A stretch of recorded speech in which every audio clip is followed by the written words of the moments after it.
स्थापिते श्रीचैतन्यमनोभीष्टं स्थापितं येन भूतले स्वयं रूपः कदा म्यहं ददाति स्वपदान्तिकं वन्दे अहं श्रीगुरुः श्रीयुतपदकमलं श्रीगुरुवैष्णवांश श्रीरूपं साग्रजातं सगणरघुनाथान्वितं तं सजीवं सावधूतं सावधूतं परिजनसहितं कृष्णचैतन्यदेवं श्रीराधाकृष्णपादानं सहगणललिता श्रीविशाखान्वितदास्वाम।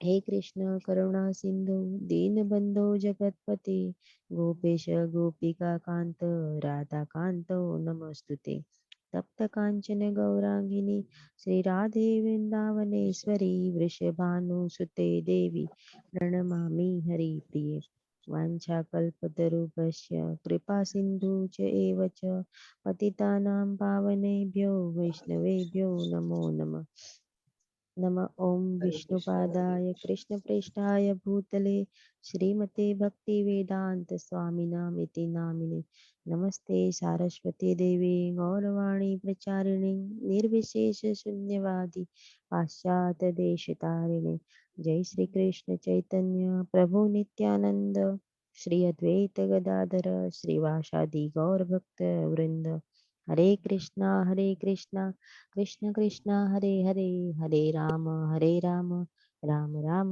हरे हरे हरे कृष्ण। हरे कृष्ण माताजी, धन्यवाद माताजी। हरे कृष्ण सर्वे भक्तों ने। પ્રભુજી હું લેવ તો હવે કાલે હું ટાઈમ પર ઓકે, આવીને હા ધન્યવાદ પ્લીઝ, હા હા, ધન્યવાદ માતાજી। હરે કૃષ્ણ। હરે કૃષ્ણ।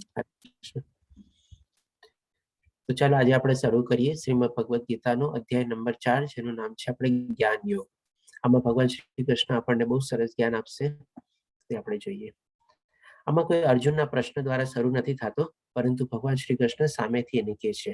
તો પૂર્ણ પુરુષોત્તમ પરમેશ્વરે કહ્યું, ભગવાન શ્રી કૃષ્ણે કહ્યું, મેં આ અવિનાશી યોગનો વિજ્ઞાનનો ઉપદેશ સૂર્યદેવ વિવાસોને આપ્યો, અને વિવાસોને માનવોના પિતા મનુને ઉપદેશ આપ્યો, અને મનુએ વળી આ ઉપદેશ ઈક્ષ્વાકુને આપ્યો।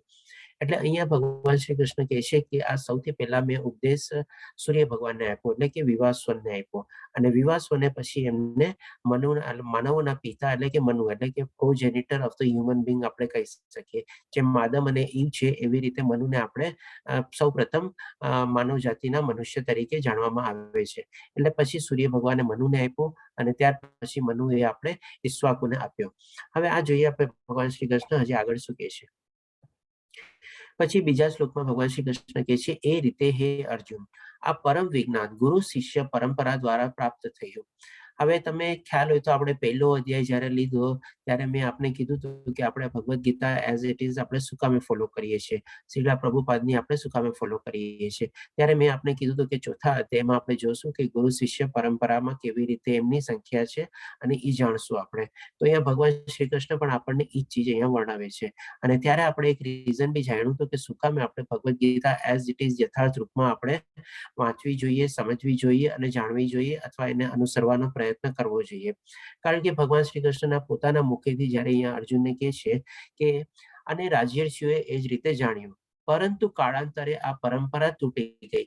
એટલે કે ભગવાન શ્રી કૃષ્ણ પોતે કહે છે કે એ જે પરંપરા ચાલી આવી હતી, જે ભગવાન શ્રી કૃષ્ણે સૌથી પહેલા સૂર્ય ભગવાનને જ્ઞાન આપ્યું, સૂર્ય ભગવાને મનુને આપ્યું, મનુ ઈક્ષ્વાકુને આપ્યું, અને પછી ત્યાર પછી અનેક રાજા મહર્ષિઓ અને ઋષિ મુનિઓને આ બધું જ્ઞાન મળ્યું। અને કાળાંતરે એટલે કે સમયના અંતરે એક સમય એવો આવી ગયો કે ભાઈ આજે કન્ટિન્યુઅસલી ગુરુ શિષ્ય પરંપરામાં જે ગીતા આવતી હતી જેની લિંક તૂટી ગઈ, અને લિંક તૂટ્યા પછી શું એનું રિઝલ્ટ આવે છે એ પણ ભગવાન શ્રી કૃષ્ણ કહે છે। કાળાંતરે આ પરંપરા તૂટી ગઈ, અને તેથી આ વિજ્ઞાન યથાર્થ રૂપમાં લુપ્ત થયેલું જણાય છે। એટલે કે હોઈ શકે એમાં થોડું ઘણું જ્ઞાન અધૂરું પધૂરું રહી ગયું, જેને કોઈ માની લો કોઈને બીજા બધાને લિંક ગુરુ શિષ્ય પરંપરામાં ચાલતું આવતું હોય, અને એક પર્ટિક્યુલર ગુરુ પાસેથી જ્ઞાન ન મેળવ્યું અને પોતાની જાતે પોતાનું કંઈક ઇન્ટરપ્રિટેશન મિનિંગને કાઢે, સમજાય તો ઠીક છે, ન સમજાય તો એને છોડી દે, અથવા તો કંઈક એમાં બીજું ભેળસેળ કરીને બધું જ્ઞાન પ્રસાર કરે। તો આ રીતે ઘણું બધું જ્ઞાન આપણે કહી શકીએ કે લુપ્ત થઈ ગયું, ગાયબ થઈ ગયું, અથવા તો એમાં ડાયલ્યુશન આવી ગયું, એમાં આપણે પોલ્યુશન આવી ગયું, એ બધું મિસ મિશ્રિત અથવા મિક્સચર થઈ ગયું, હાઇબ્રિડ ટાઈપનું થઈ ગયું. આ રીતે ભગવાન શ્રી કૃષ્ણ કહે છે કે યથાર્થ રૂપમાં જે હતું એ જ્ઞાન આસ્તે આસ્તે લુપ્ત થતું જણાય છે. એટલા માટે હવે ભગવાન શ્રી કૃષ્ણ આપણને જણાવે છે. તો હવે આપ સૌને રીઝન અહીંયા જાણી ગયો છે. આપણી સામે પિક્ચર બી આવ્યો છે, Bhagavad Gita as it is. એટલે કે આપણે એ જ ભગવદ્ ગીતા ઇસ્કોનની આપણે ફોલો કરીએ છીએ, જે ગુરુ શિષ્ય પરંપરામાં ચાલી આવી છે. નહીં કે ક્યાંયથી બેમાં કોઈ જૂથનું જ્ઞાન, આપણે કોઈ ચીજનું જ્ઞાન લુપ્ત બી નથી થયું અને ક્યાંય એમાં ભેળસેળ કે મિશ્રણ કે ક્યાંય નથી થયું. હવે આપણે આમાં જ જોશું કે આમાં શ્રીલા પ્રભુપાદાની જે ગુરુ શિષ્ય પરંપરા છે એમાં કેટલામો નંબરની આવે છે. તો ત્રીજા શ્લોકમાં પછી ભગવાન શ્રી કૃષ્ણ કહે છે, તેથી આ પ્રાચીન યોગ પરમેશ્વર સાથેના સંબંધનું વિજ્ઞાન આજે હું કહી રહ્યું છું. એટલે કે ભગવાન શ્રી કૃષ્ણને જ્યારે પોતે લાગે છે કે આ જ્ઞાન આસ્તે આસ્તે લુપ્ત થઈ ગયું છે અથવા તો એમાં ભેળસેળ ને બધું થયેલું છે, એટલા માટે કહે છે તેથી આ પ્રાચીન યોગ પરમેશ્વર, એટલે કે ભગવાન શ્રી કૃષ્ણ સાથેનું મિલાપ કરવાનું જે જ્ઞાન ભગવાન શ્રી કૃષ્ણ આપણને પ્રદાન કરવા જઈ રહ્યા છે, એટલા માટે એને યોગ બળ કહેવાય છે. યોગ કોનો? તો કે ભાઈ ભક્તનો એના ભગવાન પરમાત્માની સાથે મિલન એટલે યોગ. એટલે કે યોગ પરમેશ્વર સાથેના સંબંધનું વિજ્ઞાન આજે હું કહી રહ્યો છું, કારણ કે તું મારો ભક્ત તથા મિત્ર છે અને તેથી આ વિજ્ઞાનમાં દિવ્ય રહસ્યને સમજી શકે છે. હવે અહીંયા પણ ભગવાન શ્રી કૃષ્ણ બહુ સરસ મજાની આપણને એક ચીજ સમજાવે છે કે શું કામ એ જ્ઞાન અર્જુનને આપે છે. તો એનું રીઝન બી કે છે કે કારણ કે તું મારો ભક્ત છો અને મારો મિત્ર છો. તો હવે ડેફિનેટલી આપણે પણ જ્યારે આપણે ભગવાન શ્રી કૃષ્ણની શરણાગતિ લઈએ અને એના ભક્ત તરીકે આપણી શરણાગતિ લીધા પછી આપણે એને આપણા ગુરુ મિત્ર ગમે તે રીતે માનીએ આપણે અને એની પાસેથી જ્ઞાન લેવાની કોશિશ કરીએ, ત્યારે જ એને ભગવાન શ્રી કૃષ્ણ આપણું શિષ્ય પર સ્વીકારે અને આપણને ભક્ત તરીકે બી સ્વીકારે. એવી જો કૃપા થાય આપણા ઉપર તો આપણને પણ એ સરસ મજાનું જ્ઞાન મળી શકે અને આપણે પણ એની અંદરનું જે ગૂઢ રહસ્ય જે છે, વિજ્ઞાનમાં દિવ્ય રહસ્યને સમજી શકીએ આપણે. જે રીતે ભગવાન શ્રી કૃષ્ણ અહીંયા અર્જુનને કહે છે કે તારી આ ક્વોલિફિકેશન છે, કારણ કે તું મારો ભક્ત છો અને મિત્ર છો અને તેથી જ તું આ જ્ઞાનને સરસ રીતે અથવા તો એનો જે ગૂઢ રહસ્ય છે એને તું સમજી શકીશ. એટલે કે હવે આ બધું સાંભળ્યા પછી અર્જુનને થાય છે કે કેવી રીતે? તમે તો મારા આજે સમકાલીન છો, આજે હોઈ શકે તમે થોડા ઘણા મારા કરતા ઉંમરમાં મોટા છો, પણ તમે તો મારા મિત્ર છો અને તમે પોતે બી મને કહો છો કે તું મારો મિત્ર છે. તો પછી તમે કેવી રીતે 12 કરોડ વર્ષ પહેલા તમે ભગવાન શ્રી કૃષ્ણને આ સૂર્યદેવને આ જ્ઞાન આપ્યું? એટલે કે કેવી અચરજતાથી એવી રીતે પ્રશ્ન પૂછે છે. એમની કે આમ ઇન્વેસ્ટિગેશન ટાઈપથી એવી રીતે આમ પ્રશ્ન પૂછે છે. આમ સરસ રીતે આમ નમ્ર ભાવે કે છે, કેવી રીતે? તમે તો મારા સમકાલીન છો, આજે તમે મારી સામે ઉભા છો, તમે મને મિત્ર બી કહો છો. તો એવી રીતે કેવી રીતે થયું કે તમે સૂર્ય ભગવાનને પહેલા આપ્યું, એટલે કે 12 કરોડ વર્ષ પહેલા પછી સૂર્ય ભગવાને આપણે મનુને આપ્યું, મનુ ઈક્ષ્વાકુને આપ્યું અને પછી મહર્ષિઓને બધા પાસે ગયું જ્ઞાન, પાછું લુપ્ત બી થયું અને તમે મને આજે ફરીથી કહી રહ્યા છો. તો આ કેવી રીતે આ બધી ચીજ પોસિબલ થાય? એ રીતે હવે પછી ભગવાન શ્રી કૃષ્ણને સમજાવે છે. શ્રી ભગવાન બોલ્યા, હે અર્જુન, મારા અને તારા ઘણા જન્મો થઈ ગયા, એ બધાને હું જાણું છું, પરંતુ હે પરંતપ તું જાણતો નથી. હવે અહીંયા ભગવાન શ્રી કૃષ્ણ રહસ્ય ઓપન કરે છે. એટલે રહસ્ય ઓપન કરીને સમજાવે છે કે અર્જુનને કહે છે કે હે અર્જુન, મારા અને તારા ઘણા જન્મો થઈ ગયા છે. હવે તમે જસ્ટ આ શ્લોકને અને બીજા અધ્યાયમાં જે આપણે એક શ્લોક જ્ઞાન જાણ્યો હતો, જેમાં આપણે આત્મજ્ઞાન વિશે જાણતા હતા, કે જેમાં ભગવાન શ્રી કૃષ્ણ કહે છે કે એવું ક્યારેય નહોતું કે આ બધા જે તારી સામે ઉભા છે એવા પેલા નહોતા અને આજે ઉભા છે અને એવું બી ક્યારેય નહીં હશે કે એ લોકો નહીં રહે. તો આ રીતે સમજાવવા માટે એ શ્લોકને અને આ શ્લોકને આપણે જાણીએ અને કનેક્ટ કરીએ તો આપણને સમજવામાં આવી જાય કે ભગવાન શ્રી કૃષ્ણ ત્રિકાળ જ્ઞાની હતા અને એ જ રીતે બધું અર્જુનને સમજાવી રહ્યા હતા. ડેફિનેટલી ભગવાન છે એટલે ત્રિકાળ જ્ઞાની તો હતા જ, પણ ઘણીવાર આપણને એ શ્લોક ત્યારે સમજવામાં ન આવે. પણ આ શ્લોકને બધાને આપણે આવી રીતે ઘણા બધા શ્લોક એવા આવશે ભગવદ્ ગીતામાં કે જ્યારે એક પર્ટિક્યુલર પોઈન્ટ ઉપર ત્યારે સમજવું થોડુંક એને અઘરું પડે આપણને, પણ ડેફિનેટલી પછી પાછળના અધ્યાયમાં એના રિલેટેડ જેવા બીજા શ્લોક આવે જેની કરી આપણે કનેક્ટ કરીએ, એક ચેન બનાવીએ તો આપણને ઘણું ખરું સમજાઈ જાય. તો એ જ શ્લોકના સંદર્ભમાં જો આપણે આને પણ વાંચીએ આપે તો અહીંયા આપણને સરસ રીતે ઓર ક્લિયર થશે, કારણ કે અહીંયા ભગવાન શ્રી કૃષ્ણ કહે છે, કારણ કે ત્યારે એમ કીધું કે ભાઈ તારા અને મારા જેવા પહેલા બી થઈ ગયા, આજે બી છે અને ભવિષ્યમાં બી રહેશે. કેવી રીતે? હવે એને જો આજે કલેક્ટ કરીએ કે ભાઈ હા, મારા અને તારા ઘણા જન્મો થઈ ગયા છે, તો પછી બરાબર છે, આપણને બી સમજવામાં આવી શકે. અને પછી ભગવાન શ્રી કૃષ્ણ એ પણ કહે છે કે તું જાણતો નથી પણ હું જાણું છું. એટલા જ માટે ભગવાનની ઓથોરિટીથી આપણને ત્યારે એ શ્લોકમાં એમ કીધું હતું કે ભાઈ મારા અને તારા જેવા ઘણા થઈ ગયા છે. અને ફરીથી અહીંયા એ જ રીતે કહે છે કે મારા અને તારા ઘણા જન્મો બી થઈ ગયા છે. હવે અહીંયા આપણે થોડુંક આપણે સમયનું જ્ઞાન લઈ લઈએ. આપણે જ્યારે પહેલો અધ્યાય શરૂ કર્યો ત્યારે આપણે જાણ્યું હતું કે આપણને ભગવદ્ ગીતામાંથી 5 ટોપિક જાણવા મળશે. ક્યાં 5 ટોપિક કોઈ ફટાફટ લખી શકશે ત્યારે ચેટ બોક્સમાં ક્વિકલી? ક્યાં 5 ટોપિક આપણે જાણશું શ્રીમદ ભગવદ્ ગીતાના જ્ઞાનથી 18 દિવસના કોર્સથી? ક્વિકલી ચેટ બોક્સમાં કોઈ લખી શકશે?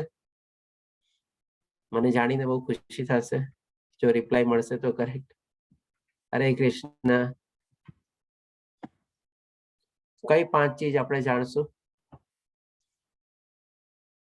આપણે ઓલરેડી એમાંથી 2 ચીજ પહેલા બીજા અધ્યાયમાં કવર કરી જીવ પ્રકૃતિ.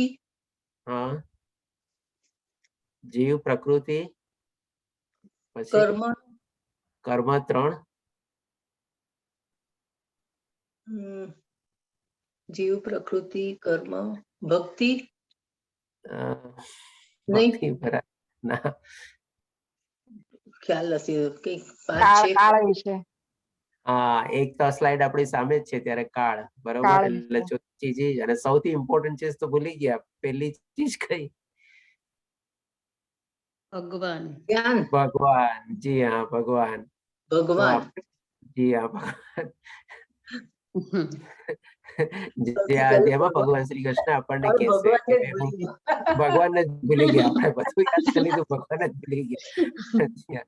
તો આપણે 5 ચીજ જાણશું. સૌપ્રથમ આપણે ભગવાન બારામાં જાણશું, પછી આપણે જીવ એટલે કે આત્મા બારામાં જાણશું, પછી આપણે જાણશું કે ભાઈ કાળના બારામાં, પછી આપણે પ્રકૃતિના બારામાં જાણશું અને કર્મના બારામાં જાણશું. આ 5 ચીજ આપણે જાણશું. એમાં ભગવાન બારામાં આપણે થોડું ઘણું જાણ્યા હતા. પહેલા તેમાં ભગવાનનું ઐશ્વર્ય ને બધું આપણે સમજ્યા હતા. પછી આપણે આત્માના બારામાં એટલે કે જીવના બારામાં આપણે બીજા અધ્યાયમાં સરસ રીતે કવર કર્યું. હવે આ અધ્યાયમાં પણ ભગવાનના બારામાં પ્લસ આપણને કાળના બારામાં સમજવામાં આવશે, અને પ્લસ આપણે ત્રીજા અધ્યાયમાં થોડું ઘણું કર્મ ઉપર કવર કર્યું. હજી 5મો અધ્યાય બી કર્મ ઉપર આવશે. આવી રીતે બધામાં અધ્યાયમાં થોડું બધું જ્ઞાન મળતું જશે. તો આમાં આપણે ભગવાનની બારામાં જાણશું અને કાળના બારામાં જાણશું. તો હવે અત્યારે પેલા આપણે કાળને કવર કરી લઈએ, આપણે કે સમયને. આને થોડુંક સંક્ષિપ્તમાં કવર કરશું કારણ કે આ એટલી મોટી ટાઈમલાઈન ને બધું જે છે, અને આપણા ભેજામાં આપણે કેલ્ક્યુલેશન ને બધું કરવા જઈએ ને તો આપણે ગાંડા થઈ જઈએ. જેમ કે આપણે શોર્ટમાં લઈ લઈએ. સૌથી પહેલા આપણે અત્યારે કલયુગમાં જીવીએ છીએ, તો અહીંયા 4,32,000 વર્ષનો કલયુગ છે. હવે આનું ડબલ કરો એટલે કે 8,64,000 દ્વાપર યુગ થઈ ગયો, અને 4,32,000 ના 3 ગણા કરો એટલે કે થઈ ગયું ત્રેતાયુગ, અને 4,32,000 ને 4 ગુણો એટલે કે થઈ ગયું સતયુગ. હવે આ ચારેય યુગ જયારે મળે એટલે કે કલયુગ, દ્વાપરયુગ, ત્રેતાયુગ અને સતયુગ ચારેય મળીને કહેવાય છે એક દિવ્ય યુગ. હવે આ 4 યુગ મળીને થાય કમ્પ્લીટ એક દિવ્ય યુગ. હવે આવા માની લો જયારે 71 દિવ્ય યુગ થાય ત્યારે એક મન્વંતરા કહેવાય. મન્વંતરા એટલે કે બ્રહ્માજીના જે 14 પુત્રો આપણે જે મનુ તરીકે ઓળખીએ છીએ, જેમ અહીંયા ભગવાન શ્રી કૃષ્ણે કીધું ને, પહેલા વિવાસવનને કીધું, પછી મનુને કીધું, તો એવા 14 મનુ છે. એટલે કે એક મનુનું જીવન આપણે 71 એવા દિવ્ય યુગ, અને એક દિવ્ય યુગ એટલે કે આવું લગભગ 4.32 મિલિયન યર્સ, એટલે લગભગ સમજો ને કેટલા વર્ષ થઈ ગયા. આપણે તો આટલી સેકન્ડ જીવવાના નથી, હજી આનાથી ઉપર જઈએ આપણે. પછી આવા શું છે કે ભાઈ આવા 14 મન્વંતરા ભેગા થાય એટલે કે બ્રહ્માજીનો દિવસ ગણાય. એટલે કે દિવસ એટલે કે 12 કલાક, પછી એટલે જ સંધ્યા હોય. એટલે કે એ પ્રમાણે 14 મન્વંતરા પ્લસ 15 સંધ્યા બનીને એ થયો બ્રહ્માજીનો એક દિવસ. એને કહેવાય આપણે કલ્પ. હવે આવા આપણે કલ્પને ભેગા કરીએ ત્યારે બ્રહ્મા 100 કલ્પને ભેગા કરીએ ત્યારે બ્રહ્માજીનું આપણે આયુષ્ય બને છે. એટલે કે બ્રહ્માજીનું ટોટલ આયુષ્ય છે 311.04 ટ્રિલિયન યર્સ. એટલે કે લગભગ કેટલા વર્ષો થયા હશે કહી જુઓ તમારે. તો આ રીતે થયું ભગવાનનો આપણે દિવસો અને રાત્રિ. અને અત્યારે લગભગ ભગવાન બ્રહ્માજીના 50 વર્ષ કમ્પ્લીટ થઈ ગયા છે. એટલે કે આના 155 ટ્રિલિયન યર્સ કમ્પ્લીટ થઈ ગયા છે, અને બાકીના 155 ટ્રિલિયન યર્સ હજી બ્રહ્માજીના બાકી છે. પછી પાછો આ પણ વિનાશ થશે અને પાછો નવું કોઈક આવશે. આપણે શ્રીમદ ભગવદ્ ગીતા ભાગવતમમાં આખું જે ટાઈમલાઈન જે છે કેલ્ક્યુલેશન બહુ સરસ રીતે વર્ણવેલું છે. તો જો કોઈને બી એવા ન્યુમરોલોજી એટલે સ્ટેટિસ્ટિક્સમાં ઇન્ટરેસ્ટ હોય, ડીપ રસ હોય, તો આને ફોલો કરી શકે છે. મેં તો આટલું આને ફોલો નથી કર્યું, અને પણ જસ્ટ ઉપરથી જોઈ લીધું છે. તો હવે આપણે શોર્ટમાં સમજી લઈએ કે આપણો બ્રહ્માજીનો 1 સેકન્ડ એટલે કે આપણા 1 લાખ વર્ષો, પછી એને તમે 60 ગુણો એટલે કે આપણા 60 લાખ વર્ષો બરાબર બ્રહ્માજીની 1 મિનિટ, પછી પ્લસ હજી એને 60 ગુણો એટલે કે અહીંયા કેટલા આવ્યા, એકમ 10 100 1000 10,000 લાખ 10 લાખ કરોડ, એટલે કે 36 કરોડ વર્ષો એટલે કે બ્રહ્માજીનો 1 કલાક. હજી એના ગુણો આપણે કે ભાઈ એકમ, દશક, 100,000, 10,000, લાખ, 10 લાખ, કરોડ, 10 કરોડ અને અરબ, એટલે કે 8 અરબ 64 કરોડ વર્ષો, એટલે કે બ્રહ્માજીનો એક દિવસ. હજી આને 365 ગુણો એટલા વર્ષો, એટલે કે બ્રહ્માજીનો, પછી હજી એને ઇન્ટુ 100 કરો એટલે કે બ્રહ્માજીનું આયુષ્ય ઇનડાયરેક્ટલી આવી ગયું આપણે, જે 311.04 ટ્રિલિયન યર્સ છે. હવે આપણે જોઈ લઈએ કે એ જે ગુરુ શિષ્ય પરંપરા હતી એમાં આપણે જે શ્રીલા પ્રભુપાદજીનો જે નંબર છે આપણે અહીંયા 32મો નંબર છે, શ્રી એસી ભક્તિવેદાંત સ્વામી પ્રભુપાદ. તો આ આખી પરંપરા આપણે ચાલી આવે છે. કૃષ્ણજીએ પછી બ્રહ્માજીને જ્ઞાન આપ્યું, બ્રહ્માજીના પુત્ર નારદ, નારદના પુત્ર વ્યાસમુનિ, વ્યાસમુનિ પછી જે બધા મોટા મોટા મહર્ષિઓ અને ઋષિમુનિઓ જે બધા થઈ ગયા એના મુખ્ય જે બધા હતા એના નામ છે. અને આ રીતે આપણે ભક્તિ વેદાંત પ્રભુપાદ સ્વામીનું 32મું નામ છે. એટલા માટે આપણે એ જ ગુરુ શિષ્ય પરંપરાની Bhagavad Gita as it is અથવા યથાર્થ રૂપ આપણે એને ફોલો કરીએ છીએ. જે મેં આપને પહેલા અધ્યાયમાં કીધું હતું કે આપણે એ જાણશું કે કેવી રીતે આપણે એને શું કામે ફોલો કરીએ છીએ અને એનું કારણ શું છે, અને પ્રભુપાદજી એ આખી ગુરુ શિષ્ય પરંપરાની સિક્વન્સમાં ક્યાં છે આપણે જાણશું. તો આ ચીજ આપણે એ સિક્વન્સની આખી છે. હવે આપણે આવી જઈએ ભગવાન વિશેના જ્ઞાન માટે. પછી ભગવાન શ્રી કૃષ્ણ 6થા શ્લોકમાં કહે છે, હવે પોતાના વારામાં જ્ઞાન નહીં આપવા મળશે કે જો કે હું અજન્મા છું, એટલે કે ડેફિનેટલી ભગવાન શ્રી કૃષ્ણનો કોઈ દી જન્મ નથી થતો. એટલા માટે આપણે કહીએ છીએ કે ભગવાન શ્રી કૃષ્ણ અવતરિત થયા અથવા તો પ્રગટ થયા, અને મારો દિવ્ય દેહ કદી નાશ પામતો નથી. એટલે ભગવાનનો જે દેહ છે એ અલૌકિક દેહ છે. હવે ભગવાન શ્રી કૃષ્ણ અને આપણામાં છે ને બે સૌથી મોટો તફાવત એ છે કે એમનો જે દેહ જે છે એ અલૌકિક દેહ છે, એટલે કે દિવ્ય દેહ છે. એટલે કે કોઈ પણ અંગથી કોઈ પણ ઇન્દ્રિયોનું કામ નહીં બધું કરી શકે. હોઈ શકે હાથથી એ જોઈ બી શકે, પગથી સાંભળી બી શકે, કાંઈ બી. એટલે કે એ બધામાં એમાં ટોટલ જે દિવ્ય દેહ છે ને બધી રીતે એમાં આપણે પાવર ને બધું છે. ત્યારે આપણા દેહમાં છે ને એ રીતે એવા બધા પાવર ની હોતા નથી. અને હજી એક ચીજ આપણે જાણશું, તથા હું સર્વ જીવોનો સ્વામી છું. એનાથી આપણા જેટલા જીવો છે, એટલે કે 84 લાખના જેટલા જીવો છે એ બધાનો સ્વામી છું. છતાં હું દરેક યુગમાં મારા દિવ્ય મૂળ રૂપમાં પ્રગટ થાઉં છું. હવે આપણે અહીંયા જરા જેટલે અલગ અલગ ભગવાનના આપણે જે અવતાર થઈ ગયા એ આપણે જરાક એના ઉપર નજર નાખી લઈએ. સૌ પ્રથમ આવે છે મત્સ્ય અવતાર. મત્સ્ય અવતાર પછી આવે છે આપણે કશ્યપ અવતાર. કશ્યપ અવતાર પછી વરાહ અવતાર. વરાહ અવતાર પછી નરસિંહ અવતાર. નરસિંહ અવતાર પછી વામન અવતાર. વામન અવતાર પછી પરશુરામ અવતાર. પરશુરામ અવતાર પછી રામ અવતાર. રામ અવતાર પછી કૃષ્ણ અવતાર. અને કૃષ્ણ અવતાર પછી બુદ્ધ અવતાર થઈ ગયા. અને કહે છે કે આપણે કલયુગમાં હજી કલ્કી અવતાર તરીકે આવશે. અને એક હજી એમ પણ માન્યતા છે કે ભાઈ કલયુગમાં ઓલરેડી ભગવાન શ્રી કૃષ્ણ ચૈતન્ય મહાપ્રભુના રૂપમાં આવી ગયા છે, અને હજી નેક્સ્ટ અવતાર કે છે કે કલ્કી રૂપમાં કદાચ આવી શકે. તો આ રીતે ભગવાનના અલગ અલગ રૂપો જે છે એ રૂપમાં પ્રગટ થાઉં છું. એટલે કે ભગવાન શ્રી કૃષ્ણ જે કહે છે દરેક યુગમાં મારા દિવ્ય મૂળ રૂપમાં પ્રગટ થાઉં છું. અને બીજું એક ડિફરન્સ છે આપણે કે ભાઈ આપણું જે શરીર જે છે એ અને આપણું જે મન છે અને આપણી જે બુદ્ધિ છે એ આપણે ત્રિગુણી પ્રકૃતિ છે, એટલે કે સત્વગુણ, રજોગુણ અને તમોગુણ એના દ્વારા પ્રભાવિત છે, એના નિયંત્રણમાં છે અને એનાથી બંધાયેલી છે. ત્યારે ભગવાન શ્રી કૃષ્ણનું જે શરીર છે અલૌકિક છે, દિવ્ય છે, સાથે છે, પણ એનાથી કોઈ આપણે ત્રિગુણી માયાથી બંધાયેલા નથી. રાધર ઈ પોતે ત્રિગુણી માયાના નિયંત્રણ છે, એટલે કે એના હેઠળ છે, એના કંટ્રોલના અંડરમાં છે. આ બે બહુ મોટો ડિફરન્સ છે આપણે ભગવાન શ્રી કૃષ્ણ અને આપણા દેહ વચ્ચેનો. હવે અહીંયા આપણે જોઈએ કે એક બીજી ચીજ બી આપણે અહીંયા સમજવાની છે કે અહીંયા જ્યારે ભગવાન શ્રી કૃષ્ણ પ્રગટ થયા હતા ત્યારે કેવી રીતે પ્રગટ થયા હતા. તો આપણે અહીંયા છે ને સૌથી પહેલા આપણે વસુદેવજીના હૃદયમાં પ્રગટ થયા હતા, અને પછી વસુદેવજીના હૃદયમાંથી પ્રગટ થઈને પછી દેવકી માતાના હૃદયમાં પ્રગટ થયા હતા.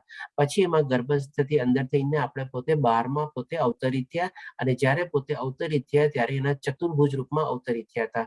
એટલે કે શંખ ચક્ર પદ્મ ગદા લઈને અવતરિત થયા હતા. અને ત્યાર પછી દેવકી માતાજી એમને વિનંતી કરે છે કે ભાઈ આપનું આ રૂપ જોઈને હું ગભરાઈ ગઈ છું, તમે મને પ્લીઝ આપના બાળ રૂપમાં આવો. પછી ત્યારે ભગવાન શ્રી કૃષ્ણ પોતાનું રૂપ મિનિમાઇઝ કરે છે અને બાળ રૂપમાં એટલે કે નંદ ગોપાલ રૂપમાં આવે છે. અને આ રીતે ભગવાન આપણે ત્યારે પ્રગટ થાય છે અથવા અવતરિત થાય છે. તો આપણને પણ અત્યારે બધાનો લાભ મળ્યો છે. આપણે સમજી લેવાનું કે આપણી સામે અત્યારે ભગવાન શ્રી કૃષ્ણ આપણે પ્રગટ થયા છે, તો આપણે એને વંદન કરીને આપણે આગળ વધીએ. હવે આ ચીજને આખી આપણે સમજીએ બીજી રીતે બી આપણે કે ભગવાન શ્રી કૃષ્ણએ કીધું છે કે ભાઈ હું દરેક યુગમાં દિવ્યમાં મૂળમાં પ્રગટ થાઉં છું, એટલે કે યુગે યુગે પ્રગટ બી થાય છે. હવે આનો મતલબ આપણે કેવી રીતે લેવાનો? હોઈ શકે ભગવાન શ્રી કૃષ્ણ આપણી સામે આવે ન આવે, કારણ કે આપણું જીવન તો બહુ અલ્પ વર્ષોનું છે. આપણે હોઈ શકે આપણે 50, 60, 70, 80 ગમે તે વર્ષના જીવવાના હોય છે. અને કળિયુગ તો આપણે જાણી લીધું કે 4,32,000 વર્ષનું છે. તો આમાં કેવી રીતે આવે? ભગવાન શ્રી કૃષ્ણ માની લો આપણે ગયા પછી બી આવે, પહેલા બી આવી ગયા હોય, અથવા આપણી કાળમાં બી આવે, તો કેવી રીતે આપણે ઓળખવા? તો આના માટે આપણે છે ને બહુ સરસ છે સમજવાની છે. જેમ ભગવાન શ્રી કૃષ્ણ સૌથી પહેલા વસુદેવજીના હૃદયમાં પ્રગટ થયા, તો એવી રીતે આપણે બી છે ને આપણા હૃદયની અંદર આપણે ભગવાન શ્રી કૃષ્ણને આપણે પ્રગટ કરી શકીએ છીએ. જો એવી સરસ રીતે આપણે ભગવાન શ્રી કૃષ્ણની ભક્તિ કરતા હોઈએ, ભગવાન શ્રી કૃષ્ણ આપણે શરણાગતિ લીધેલી હોય, અને એવો આપણા મનમાં હૃદયમાં આવે, ભાવ આવે, પ્રેમ આવે અને શ્રદ્ધા જાગૃત થાય, તો ડેફિનેટલી ભગવાન શ્રી કૃષ્ણ બી આપણા બી હૃદયમાં પ્રગટ થઈ શકે છે. તો આ રીતે આપણે એ રીતે સમજવાનું છે કે ભાઈ જ્યારે આપણે આવો એવો અનુભવ કરીએ, ત્યારે આપણે જ્યારે આત્મ જાગૃત થાય, ઘણીવાર આપણને અંદરથી એવી અંતસ્ફુરણા ને બધું થાય છે કે હવે આટલા વર્ષોથી આવી રીતે આમ કર્યું, શું ફાયદો મળ્યો, શું મળ્યો, હવે કાંઈક સુધર, કાંઈક આવી રીતે કર. હવે એ બધી અંતસ્ફુરણાને જ્યારે આપણે કેચ કરી લઈએ ને, ત્યારે આપણે સમજી શકીએ કે ભાઈ આપણી આત્મા થોડી જાગૃત થઈ છે. અને જો એને કેચ કરીને આપણે એ પ્રમાણે આગળ વધીએ, તો પછી ભગવાન શ્રી કૃષ્ણ આપણી આંગળી દોરીને આપણને આગળ બી વધારે છે, જે પ્રમાણે અર્જુનને વધાર્યું. તો ત્યારે આપણે કહી શકીએ કે ભાઈ આપણા હૃદયની અંદર બી ભગવાન શ્રી કૃષ્ણ પ્રગટ થયા છે અથવા અવતરિત થયા છે. તો આપણને પણ એવા દૈવી ગુણો જો આપણામાં આવી જાય, એવી ભક્તિભાવ આપણામાં આવી જાય, એવી શરણાગતિ આવી જાય, એવી શ્રદ્ધા આવી જાય, રાગ, દેશ, ક્રોધ બધા વયા જાય આપણે, અને બધો કોઈ જાતનો આપણો અહંકાર જે બધું છે એનાથી શૂન્ય થઈ જઈએ આપણે, ત્યારે જઈને આપણી અંદર બી ભગવાન શ્રી કૃષ્ણ પ્રગટ થઈ શકે છે. આ રીતે આપણે લઈ શકીએ આને. હવે ભગવાન શ્રી કૃષ્ણ 7મા અધ્યાયમાં આપણને કહે છે કે પહેલા આપણને કીધું કે કેવી રીતે પોતે પ્રગટ થાય છે. હવે આપણને કહે છે કે ભાઈ શું કામે પ્રગટ થાય છે, એટલે કે ક્યારે પ્રગટ થાય છે, એટલે કે જ્યાં અને જ્યારે ધર્મનું પતન થાય છે અને અધર્મનું જ્યારે ભારે વર્ચસ્વ જામે છે, તે વખતે હું સ્વયં અવતરું છું. એટલે કે પહેલા આપણે સમજ્યા કે કેવી રીતે, હવે આપણે સમજશું કે ક્યારે ભગવાન પ્રગટ થાય છે, અથવા ક્યારે ભગવાન પોતે અવતરિત થાય છે. અહીંયા પણ ભગવાન શ્રી કૃષ્ણ પોતે કહે છે કે હું સ્વયં અવતરું છું, ક્યાંય જન્મ વળ વાપરતા નથી આપણે. તો હવે ક્યારે થાય છે, તો કે ભાઈ જ્યારે અધર્મનું બહુ વર્ચસ્વ વધી જાય છે, અને એનું વર્ચસ્વ કોના ઉપર વધે છે, તો કે ધર્મની ઉપર. આપણે આત્માનો મેઇન ધર્મ શું છે, તો કે ભગવતની પ્રાપ્તિ. એટલે કે જ્યારે આપણે ભગવાનની પ્રાપ્તિ કરતા માટે આપણે આગળ વધતા હોઈએ, અને જ્યારે એવી રીતે જ્યારે અધર્મનું વર્ચસ્વ વધી જાય છે, ત્યારે ભગવાન શ્રી કૃષ્ણ પોતે અવતરે છે. હવે એ ટાઈમમાં જ્યારે ભગવાન શ્રી કૃષ્ણ અવતરિત થયા હતા, ત્યારે અધર્મનું એટલું મોટું વર્ચસ્વ હતું, એટલા બધા ત્યારે અસુરો હતા. ભગવાન શ્રી કૃષ્ણ બી ઘણા અસુરોનો વધ કર્યો છે. ઇવન સ્ત્રીઓ બી ત્યારે સુરક્ષિત નહોતી. તો જે પ્રમાણે આપણે દ્રૌપદીનો બી ચીરહરણ કરવાનો પ્રયત્ન કરવામાં આવેલો, એ બધું ઈ જ કાળમાં થયેલું હતું. તો આપણે સમજી શકીએ છીએ કે ભાઈ ત્યારે પણ કેટલું બધો અધર્મ પ્રવર્ત હતો સમાજમાં, અને એ જયારે અધર્મ પ્રવર્ત હતો, એટલે કે એનું વર્ચસ્વ વધી ગયું હતું ધર્મની ઉપરમાં, ત્યારે ભગવાન શ્રી કૃષ્ણ કહે છે કે એવી વખતે હું અવતરિત થાઉં છું. ત્યારે આપણે બી આપણા હૃદયમાં જયારે બહુ એવા અસુરી વ્યક્તિને અસુરી ગુણોને બધું વધી જાય આગળ, અને જયારે આપણે ધર્મનો જે મેઇન નેચર કમ્પ્લીટલી દબાઈ જાય, અને આપણે એને ઉપર લાવવા માટે આપણે પ્રયત્ન કરતા રહીએ, તો ડેફિનેટલી ભગવાન બી આપણને હેલ્પ કરવા હંમેશા આપણી સાથે આવે જ છે.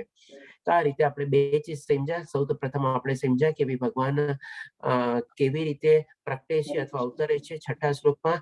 7મા શ્લોકમાં આપણે સમજ્યા કે ભગવાન શ્રી કૃષ્ણ ક્યારે પ્રગટે છે અથવા અવતરે છે. હવે ભગવાન શ્રી કૃષ્ણ આપણને 8મા શ્લોકમાં સમજાવશે કે ભાઈ એ શું કામે અવતરે છે અને પ્રગટે છે. તો આમાં 3 કારણ બતાવે છે કે ભક્તોનો ઉદ્ધાર કરવા અને દુષ્ટોનો વિનાશ કરવા, તથા ધર્મના સિદ્ધાંતોની પુનઃસ્થાપના કરવા માટે હું સ્વયં દરેક યુગમાં પ્રગટ થાઉં છું. ફરીથી ભગવાન શ્રી કૃષ્ણ અહીંયા કહે છે દરેક યુગમાં પ્રગટ થાઉં છું. પેલા આપણે કહે છે અવતરિત થાઉં છું, પછી અહીંયા બી કહે છે પ્રગટ થાઉં છું. ક્યાંય બી જન્મ વર્ડ આવતો નથી. હવે અહીંયા ભગવાન શ્રી કૃષ્ણ 3 કારણ બતાવે છે કે સૌથી પહેલા તો શું, કે ભાઈ એના ભક્તોનો ઉદ્ધાર કરવા. બીજું કારણ શું, તો કે દુષ્ટોનો વિનાશ કરવા. ત્રીજું કારણ શું, તો કે ભાઈ ધર્મની પુનઃસ્થાપના કરવા. હવે આપણે એક ચીજ વિચારીએ, આપણે અહીંયા ઘણીવાર આપણને એવો પ્રશ્ન થાય કે ભગવાન શ્રી કૃષ્ણ પાસે તો એટલી બધી શક્તિ ને બધું હતું, અને બધા જીવોના સ્વામી બી હતા, તો એ ચાહત તો એ આરામથી એને અવતરિત થવાની જરૂર શું હતી? એ તો બેઠા બેઠા જ બધું એવું કંઈક કરી શકતા હતા કે ભાઈ એના બધા દુષ્ટોનો નાશ થઈ જાય અને ધર્મની બી પુનઃસ્થાપના થઈ જાય. તો એ શું કામ આવ્યા? તો અહીંયા જેમ ભગવાન શ્રી કૃષ્ણ કહે છે કે સૌથી પહેલા કે મારા ભક્તોનો ઉદ્ધાર કરવા. હવે આપણે જેમ ઘણી વાર એક માની લો કોઈ પ્રસંગ રાખ્યો હોય અને આપણે કોઈ માણસને બોલાવીએ, એનું ઇન્વાઇટ કરીએ, બહુ મોટા માણસ હોય કે એવી રીતે હોય, એને આપણું ઇન્વિટેશન બી સ્વીકાર્યું હોય, પણ એકદમ અંત સમયમાં માની લો એવી કોઈ ઇમરજન્સી આવી ગઈ, આપણા પ્રસંગમાં ન આવી શક્યા અને આપણને ભેટ તરીકે મોકલાવે, તો આપણે શું કરીએ? અને આપણને કોલ કરે કે ભાઈ સોરી, હું આવી નતો શક્યો, મારી આ ભેટ સ્વીકારજો. તો આપણે તરત શું કહીએ? ભાઈ ના, હું તમારી ભેટને સ્વીકારું નહીં, હમણાં માન્ય નહીં રાખું, તમારે પોતે આવીને મને આવવી પડશે. તો એ બધા માટે જયારે ભગવાન શ્રી કૃષ્ણ કહે છે કે ભાઈ એના ભક્તોનો ઉદ્ધાર કરવા, એટલે કે ભક્તોને જયારે પોતે ભગવાન શ્રી કૃષ્ણના દર્શન થાય ત્યારે જ ગમે, એના વગર ન ગમે. નહીં તો જો ભગવાન શ્રી કૃષ્ણ પાસે તો બધી શક્તિ હતી, એ તો આરામથી બેઠા બેઠા બધો દુષ્ટોનો નાશ કરી શકતા હતા, ધર્મની પુનઃસ્થાપના કરતા હતા, એના અવતરિત પ્રગટ થવાની શું જરૂર હતી? પણ ના, ભક્તોનો જયારે બોલાવો આવે અને ભક્તોને જયારે જરૂર પડે અથવા તો ભક્તોની સુરક્ષા માટે, ભક્તોનો ઉદ્ધાર કરવા માટે ભગવાન શ્રી કૃષ્ણ હંમેશા પ્રગટ થાય છે, અવતરિત થાય છે. તો એવી જ રીતે પણ જો આપણે આવી રીતે આપણી ભક્તિમાં આપણે લીન થઈ જઈએ તો આપણો પણ ઉદ્ધાર કરવા ભગવાન શ્રી કૃષ્ણ હંમેશા આપણો હાથ લંબાવવા માટે બેઠા જ છે. આપણે એની ખાલી એની આંગળી પકડવાની છે. આપણે ખાલી એની આંગળી પકડશું તો ભગવાન આપણને આખો પોચો આપી દેશે, આપણને આલે બેટા આવો, એવી રીતે કરીને હંમેશા આપણા ઉપર દયાળુ છે અને ઉદ્ધાર કરવા માટે બેઠા જ છે ભગવાન શ્રી કૃષ્ણ. તો આ ત્રણ ચીજ ભગવાન શ્રી કૃષ્ણ અમારામાં જ્ઞાન તરીકે આપણને આપે છે કે હું કેવી રીતે પ્રગટ થાઉં છું, અવતરિત થાઉં છું, ક્યારે થાઉં છું અને પછી શું કામે થાઉં છું. એટલે આગળ 6ઠા, 7મા અને 8મા શ્લોકમાં બહુ સરસ આપણને ભગવાન વિશે જ્ઞાન મળે છે. હવે આપણે જોઈએ 9મા શ્લોકમાં ભગવાન શ્રી કૃષ્ણ કહે છે, હે અર્જુન, જે મનુષ્ય, એટલે કે આ બધી ચીજને સમરાઇઝ કર્યા પછી હવે ભગવાન શ્રી કૃષ્ણના ફાયદા બી બતાવે છે કે જે મનુષ્ય મારા પ્રાગટ્ય તથા કર્મોની દિવ્ય પ્રકૃતિને જાણે છે તે આ શરીર ત્યજ્યા પછી આ ભૌતિક જગતમાં ફરીથી જન્મ લેતો નથી, પરંતુ મારું સનાતન ધામ પામે છે. હવે માની લો આપણે આ સરસ રીતે આપણે ભગવાન શ્રી કૃષ્ણની અવતરિત થવાની, પ્રગટ થવાની પ્રક્રિયા જાણી લઈએ, ભગવાન શ્રી કૃષ્ણની કાર્ય પ્રણાલી કેવી છે એ જાણી લઈએ, કારણ કે આ જ અધ્યાયમાં ભગવાન શ્રી કૃષ્ણ આપણને એ બી સમજાવશે કે મારી આ બધી કાર્ય પ્રણાલી જે છે અને એનાથી પણ હું લિપ્ત થતો નથી. અને આવો બધો ભાવ આપણે જયારે સમજી લઈએ તો ભગવાન શ્રી કૃષ્ણ આપણને એક સરસ મજાનો બેનિફિટ બી કહે છે કે ભાઈ એ એના જયારે આ શરીર તજે છે ત્યારે ફરીથી આ મૃત્યુ લોકમાં આવતો નથી, જન્મ મૃત્યુ જરા વ્યાધિની તકલીફ એને ભોગવવી પડતી નથી અને મારું ધામ પામે છે, એટલે કે સનાતન ધામ પામે છે. અને ત્યાં ગયા પછી કોઈ પાછું કોઈ આવતું નથી, હંમેશા સત્ય ચિત્ત આનંદ તરીકે એ છે. તો હવે ભગવાન શ્રી કૃષ્ણ પાસેથી આપણે એમની દિવ્ય પ્રકૃતિને બી જાણશું અથવા એમની કાર્યો કરવાની જે પ્રણાલી જે છે એ પણ ભગવાન શ્રી કૃષ્ણ આપણને જણાવશે અને એને પણ આપણે સરસ રીતે જાણવાની કોશિશ કરશું. પછી 10મા અધ્યાયમાં ભગવાન શ્રી કૃષ્ણ કહે છે કે ભાઈ હવે આમાં આપણને આપણા માટે આ બહુ વધારે એપ્લિકેબલ ચીજ છે. રાગ, ભય, ક્રોધ થી મુક્ત થયેલા, એટલે કે આ સૌથી પહેલા બધી ચીજ આપણે છોડી દેવાની છે. પછી નિરંતર આરામમાં પરોવાયેલા, એટલે કે કન્ટિન્યુઅસ ભગવાનનું નામ લેતા હોઈએ. અને એની પહેલા ભગવાન શ્રી કૃષ્ણ શું કહે છે કે રાગ, ભય, ક્રોધ બધું ટાઈપનું છોડી દેવાનું. અને મારું શરણ લીધેલા ઘણા મનુષ્યો ભૂતકાળમાં મારા જ્ઞાન રૂપી તપથી પવિત્ર થયા છે અને મારા માટેનો દિવ્ય પ્રેમ પામ્યા છે. એટલે હવે અહીંયા ભગવાન શ્રી કૃષ્ણ આપણને એકદમ ઇસ્ટાબ્લિશ કરીને કહી દે છે કે ઓલરેડી જે આ પહેલા શ્લોકમાં તો આપણને સમજાવી દીધું કે મારા પ્રગટ થવાની અને મારા કર્મોની જે ગતિ જાણી જાય છે એ લોકો સનાતન ધામને પામે છે. હવે પુરાવા બી તો આપવા જોઈએ ને, તો અહીંયા ભગવાન શ્રી કૃષ્ણ પુરાવા બી આપે છે કે જેણે જેણે આવી રીતે આવા ભાવથી મારી શરણાગતિ લીધેલી છે એ લોકો ડેફિનેટલી મારા ધામ સુધી પહોંચ્યા છે. આપણી સામે અત્યારે સરસ મજાના એવા એક્ઝામ્પલ બી છે અહીંયા બધા, જેમ કે આ નારદ મુનિ છે સામે આપણે, પછી આ જે 5 છે આપણે જે બ્રહ્માજીના પુત્રો હતા એ પણ છે, આપણે જે લોકોએ વિવાહ નહોતા કર્યા અને મનુષ્ય જાતિને આગળ વધવાની ના પાડી હતી એ લોકો પણ ભગવાન શ્રી કૃષ્ણની ભક્તિ દ્વારા પ્રાપ્ત કર્યા હતા. પછી આપણે અહીંયા પ્રહલાદ મહારાજનો બી ફોટો છે, પછી એવી જ રીતે આપણે અહીંયા પરીક્ષિત મહારાજનો ફોટો છે, આપણે અહીંયા દેવહૂતિનો ફોટો છે, કપિલ મુનિની માતા જે છે આ દેવહૂતિ, પ્લસ આપણે ભીષ્મ પિતામહ જે છે. તો આ બધા આપણી સામે પુરાવા છે કે આ લોકો બધા ભગવાન શ્રી કૃષ્ણના આટલા સરસ ભક્ત હતા અને એ લોકોએ પણ સરસ રીતે શરણાગતિ લીધેલી હતી, રાગ, દેશ, ક્રોધથી બધા મુક્ત થયેલા હતા અને ભગવાન બરસ સરસ મજાની પ્રક્રિયાને બધું જાણતા હતા અને એ લોકો ભગવત ધામને પામેલા છે. આ જસ્ટ આપણી સામે બધા ભગવાન શ્રી કૃષ્ણ પુરાવા બી મૂકે છે. એવું નથી કે ભગવાન શ્રી કૃષ્ણ ખાલી કીધેલું છે ને આપણી સામે પુરાવા નથી, આપણી સામે પુરાવા બી છે બધા કે આ લોકોએ બધાએ ભગવત ધામ પ્રાપ્ત કરેલું છે. પછી 11મા શ્લોકમાં ભગવાન શ્રી કૃષ્ણ કહે છે કે જેઓ જેવી રીતે મારો આશરો લે છે તેવી રીતે તે જ હું ફળ આપું છું. એ પાર્થ બધા જ મનુષ્ય સર્વ પ્રકારે મારા માર્ગને અનુસરે છે.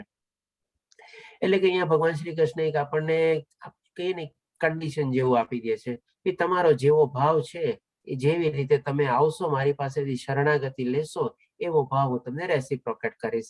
આજે જેમ કે આપણે ફ્લાઇટમાં જવું હોય તો ફ્લાઇટમાં આપણે કેટલી અલગ અલગ ટાઈપની ટિકિટ હોય, ઇકોનોમી ક્લાસ હોય, કેબિન ક્લાસ હોય, એક્ઝિક્યુટિવ ક્લાસ હોય, અલગ હજી બીજો VIP ક્લાસ હોય. હવે જે ક્લાસની ટિકિટ આપણે કઢાવેલી હોય એ ટાઈપથી આપણને ત્યાં બધી ટ્રીટમેન્ટ મળે અને એ ટાઈપની આપણને બધું બેસવાનું એન્વાયરમેન્ટ મળે. આવી રીતે પણ ભગવાન શ્રી કૃષ્ણ કહે છે મારા જેવા જેવા ભક્તો જે ભાવથી મારી પાસે આવશે એ પ્રમાણે હું એને ફળ આપીશ.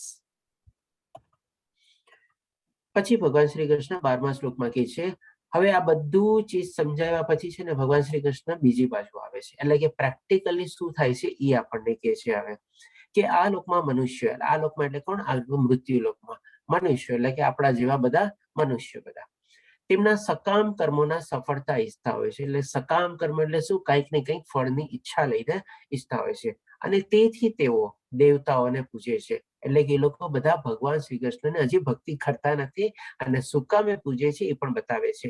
કેમ કે મનુષ્ય લોકમાં તેમને સકામ કર્મોના ફળ જલ્દી મળે છે. હવે ડેફિનેટલી આ પિક્ચર આપણે ઓલરેડી 3જા અધ્યાયમાં બી જોયેલું હતું કે ભાઈ આપણે જે ભગવાન શ્રી કૃષ્ણ સૌથી ઉપર છે અને એની અંદરમાં નીચે બધા જે આપણે કેબિનેટ ઓફ મિનિસ્ટર્સ તરીકેનો એક્ઝામ્પલ લીધેલો હતો અને બધાને અલગ અલગ પોર્ટફોલિયો આપેલા છે એવી રીતે. તો આપણે શું કરીએ છીએ આપણે એ ટાઈપની ભગવાનની પ્રાપ્તિ માટે ઘણીવાર તો લોકોને ખબર બી નથી હોતી કે મારા જીવનનું લક્ષ્ય શું છે, મારે ક્યાં પહોંચવું છે, કેવી રીતે પહોંચવું છે. જેમ આપણે પહેલો અધ્યાય આપણે જાણ્યા હતા કે ભાઈ ઘણા લોકોને આપણે પૂછીએ કે ભાઈ શું ચાલે છે ત્યારે આપણને શું કે હા બરાબર ચાલે છે, આમ ચાલે છે, તેમ ચાલે છે. પણ પછી જયારે આપણે ડીપમાં પ્રશ્ન પૂછીએ ત્યારે પોતે મૂંઝાઈ જાય. તો એવી જ રીતે ઘણા લોકોને ખબર બી નથી હોતી કે મારે ક્યાં પહોંચવું છે, મારા જીવનનું લક્ષ્ય શું છે. એટલે કે શું એ લોકો બધા નાના નાના બધા ફળોની ઈચ્છાથી લઈને કંઈક ને કંઈક આપણે કર્મ કરતા રહેતા હોય છે અને એ ફળની પ્રાપ્તિ માટે બધા અલગ અલગ દેવી દેવતાઓને પૂજે છે. જે પ્રમાણે અહીંયા ભગવાન શ્રી કૃષ્ણ કહે છે કે આ લોકમાં મનુષ્ય તેમના સકામ કર્મોના સફળતા ઈચ્છવા માટે અલગ અલગ દેવી દેવતાઓને પૂજે કરે છે. કારણ કે શું કામે? તો કે બધાને ઇન્સ્ટન્ટ ફળ જોઈએ છે. કારણ કે ભગવાનની પ્રાપ્તિ માટે તો આપણે ટોટલી શરણાગતિ લેવી પડે, કામ ક્રોધ લોભ આ બધું આપણે છોડવું પડે ત્યારે જ એને મળે. એમને એમ તો કઈ મળે નહીં. ત્યારે અહીંયા તો શું આપણે ભગવાનને દેવી દેવતાઓને પ્રસન્ન કરવા માટે આપણે કઈ બી પ્રમાણે કરીએ અને આપણને લક્ષ્મીજી જોતી હોય તો લક્ષ્મીજીની આપણે કૃપા મેળવીએ, સરસ્વતી જોતી હોય તો સરસ્વતીજી પાસે જઈએ. એવી રીતે અલગ અલગ દેવી દેવતાઓને આપણે ખુશ કરવાની કોશિશ કરીએ અને આપણને જે ફળ જોતું હોય એ પ્રમાણે આપણે કરીએ.